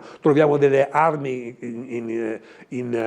armi diremo così, arabe, eccetera, troviamo questi sedili, ma quello che è curioso è che le stesse persone dovevano essere vestite per meglio assaporare l'ambiente, se vogliamo così, orientale, vestiti in punta all'orientale. Quella persona che è dietro quello spruzzo d'acqua è Massimiliano, ha 22 anni, perché qui è giovanissimo tra l'altro, ha una particolarità, non ha la barba, ecco, perché la barba se la farà solo dopo. Ecco, Massimiliano accoglieva i suoi ospiti al massimo diremo così, in questo suo ambiente vestito da arabo, e voleva che anche i suoi si presentassero a questi incontri vestiti per in qualche modo sprofondare nell'ambiente orientale. Ma c'è qualcosa ancora di più che è interessante. Vediamo due servi di colore scuro, che si chiamano i Mori di Massimiliano, chiamati, uno sulla porta, lo vedete bene, l'altro lo vedete quasi inginocchiato di fronte a lui. Lui ha voluto non solo creare l'ambiente, ma perfino assoldare dei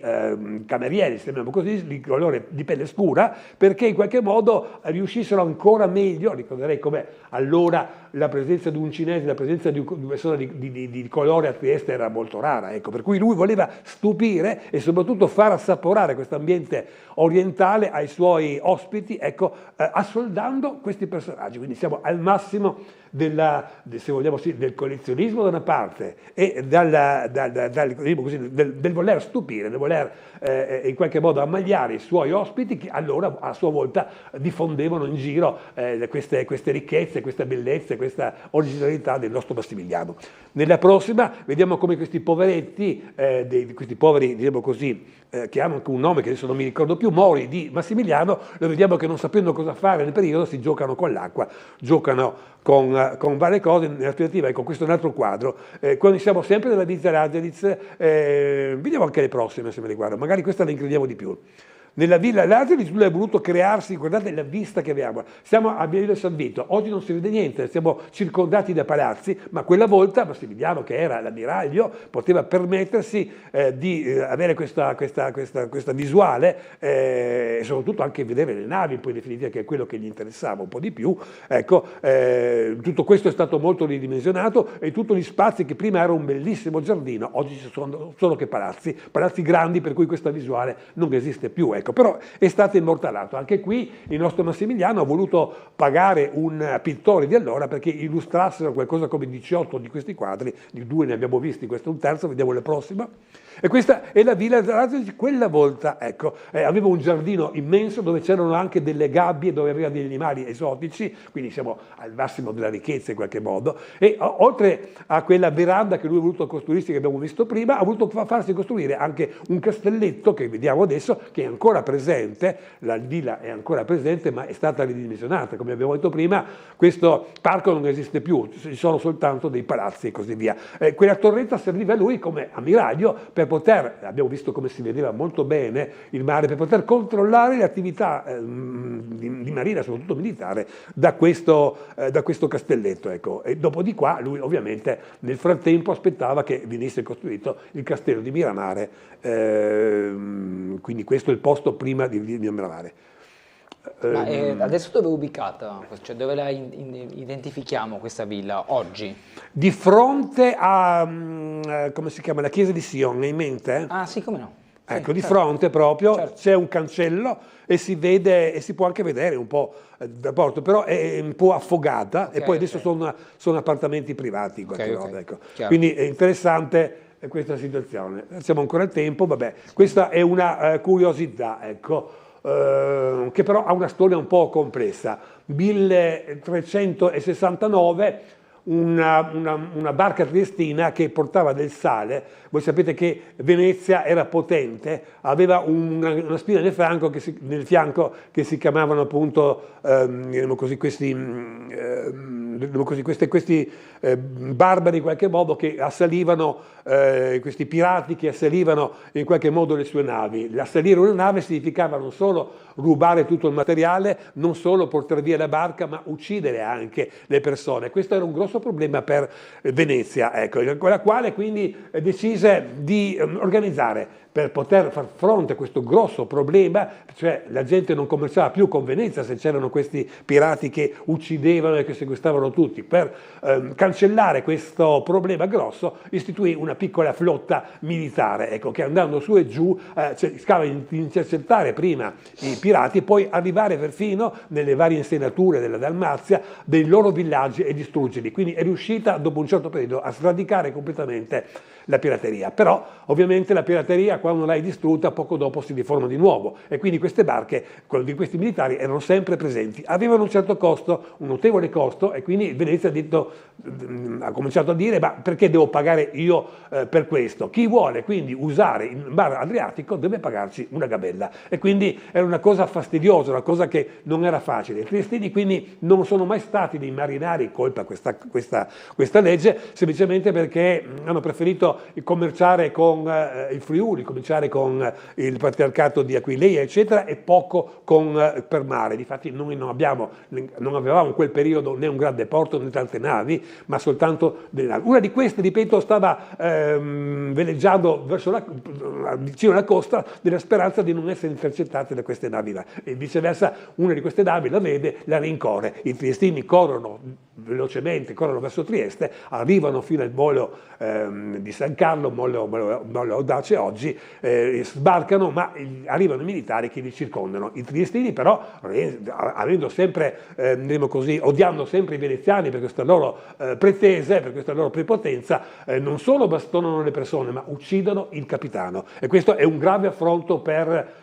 Venezia, che quindi si arrabbia fortemente. I governanti di Trieste capiscono di aver fatto una cosa molto grave, corrono a Venezia, pregano in qualche modo di soprassedere a questo problema. Venezia dice: vabbè, d'accordo, però voi tornate a Trieste e mettete il vessillo di San Marco, il vessillo di Venezia lo mettete sui vostri principali monumenti in qualche modo. Loro tornano e i triestini dicono: no, noi con Venezia non vogliamo. Venezia si arrabbia e fa una guerra, la guerra del 1369, che porta, dopo mesi e mesi di resistenza, alla occupazione di Trieste, che verranno impiccati i vari amministratori, la gente sarà punita, si chiederanno dei soldi come punizione in qualche modo, e soprattutto vengono abbattute le mura, quelle che danno verso il mare. Che significato ha? Significa che se i triestini dopo poco tempo si fossero di nuovo ribellati con i veneziani, a questo punto, non avendo più le mura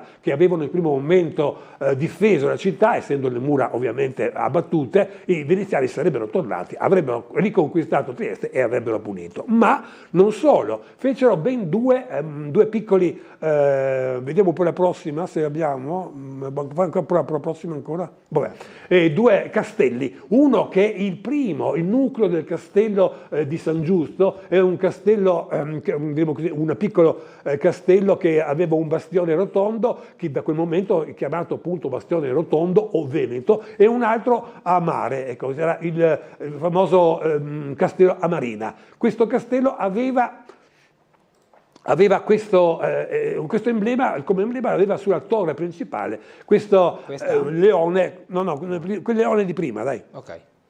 Aveva il leone di San Marco, ecco, che era messo lì, ecco, bello, ecco, il prossimo proprio siamo giusti, ecco, questo leone di San Marco, però nel 1880 Venezia fa baruffa con Genova arriva perfino a Chiozza, arriva perfino alle porte di Venezia, Venezia richiama tutti i suoi soldati, anche quelli di Trieste, e abbandona questi due palazzi, in qualche modo, due residenze appunto venete, e se ne tornano. Arrivano i genovesi e distruggono quello che distruggono, e soprattutto rubano asportano questo che è diremo così, il leone di San Marco, però è triestino, e lo portano via. Vediamo la prossima, e se lo portano nel palazzo Giustiniani, questa famiglia Giustiniani che aveva combattuto, e se l'è messa qui come ricordo. Sotto c'è una scritta, vediamo quella di prima, sotto c'è scritto una scritta in cui c'è scritto: l'abbiamo presa i triestini perché diremo così, come trofeo di guerra, ecco. Quindi i triestini sono sempre rimasti qua, sul gozzo, questo fatto che questo leone triestino sia in mano ai genovesi, e hanno più volte fatto una richiesta per riaverlo. In verità la famiglia Giustiniani nella fine dell'Ottocento, 1897, lo vuole ridonare ai triestini, ma siamo sotto l'Austria e l'Austria dice no, non voglio che un segno di italianità di Venezia sia di nuovo presente, avrebbe già infuocati i nostri redentisti in qualche modo, e quindi non accetta questo dono che rimane quindi là. Quindi non abbiamo avuto la possibilità di avere questo pezzo, che è un pezzo di storia, se vogliamo, medievale, ecco, e lo troviamo sempre qua. Poi dopo la prima guerra mondiale, ovviamente Trieste passa sotto l'Italia, qui si richiede di nuovo, a questo punto il sindaco di Genova fa un calco in gesso e ce lo regala. Ecco, questo calco in gesso dovrebbe essere presente da qualche parte, in qualche magazzino del triestino. Ecco, una storia interessante, questo pezzettino di Trieste che è rimasto a Genova e che possiamo vederlo a Genova, ma non lo vedremo mai più, anche se ovviamente fa parte un po' della storia. Bene, siamo arrivati alla fine. Sì. Dottor Cafagna, poi magari... fermo un attimo, questo, un minuto. Il castello di Amarina che abbiamo detto prima è stato ovviamente distrutto in qualche modo. All'inizio del Novecento, anzi scusate, alla fine dell'Ottocento, nel 1879, volendo costruire il palazzo che è di via Diaz numero 2, nelle fondamenta si sono scoperte i pezzi del famoso di questo castello Amarina, ecco, che c'è il disegno diremo così, della base, delle fondamenta, ecco, su cui si è voluto mettere questa targa. Se voi entrate nel pertone di via Diaz numero 2 trovate questa targa che ricorda questo pezzo di storia del 1380 del castello di Amarina, che è, vediamo la prossima, che era quella che abbiamo visto, no, non era quella che è stata raffigurata, ma anche di cui non sappiamo veramente come è stato fatto. Ecco, quindi questa curiosità, che se qualcuno vuole vederla, c'è questo segno, ecco, delle fondamenta del nostro... Una planimetria, diciamo. Sì, solo le fondamenta comunque. Quello che è stato trovato, ecco. Niente di grande. Bene, siamo arrivati alla fine, sono quasi le 10, grazie dottor Cafagna. Grazie a voi, sempre piacere. Prossima occasione, noi ci fermiamo qui, grazie a tutti per averci seguiti, un buon proseguimento di giornata. Grazie.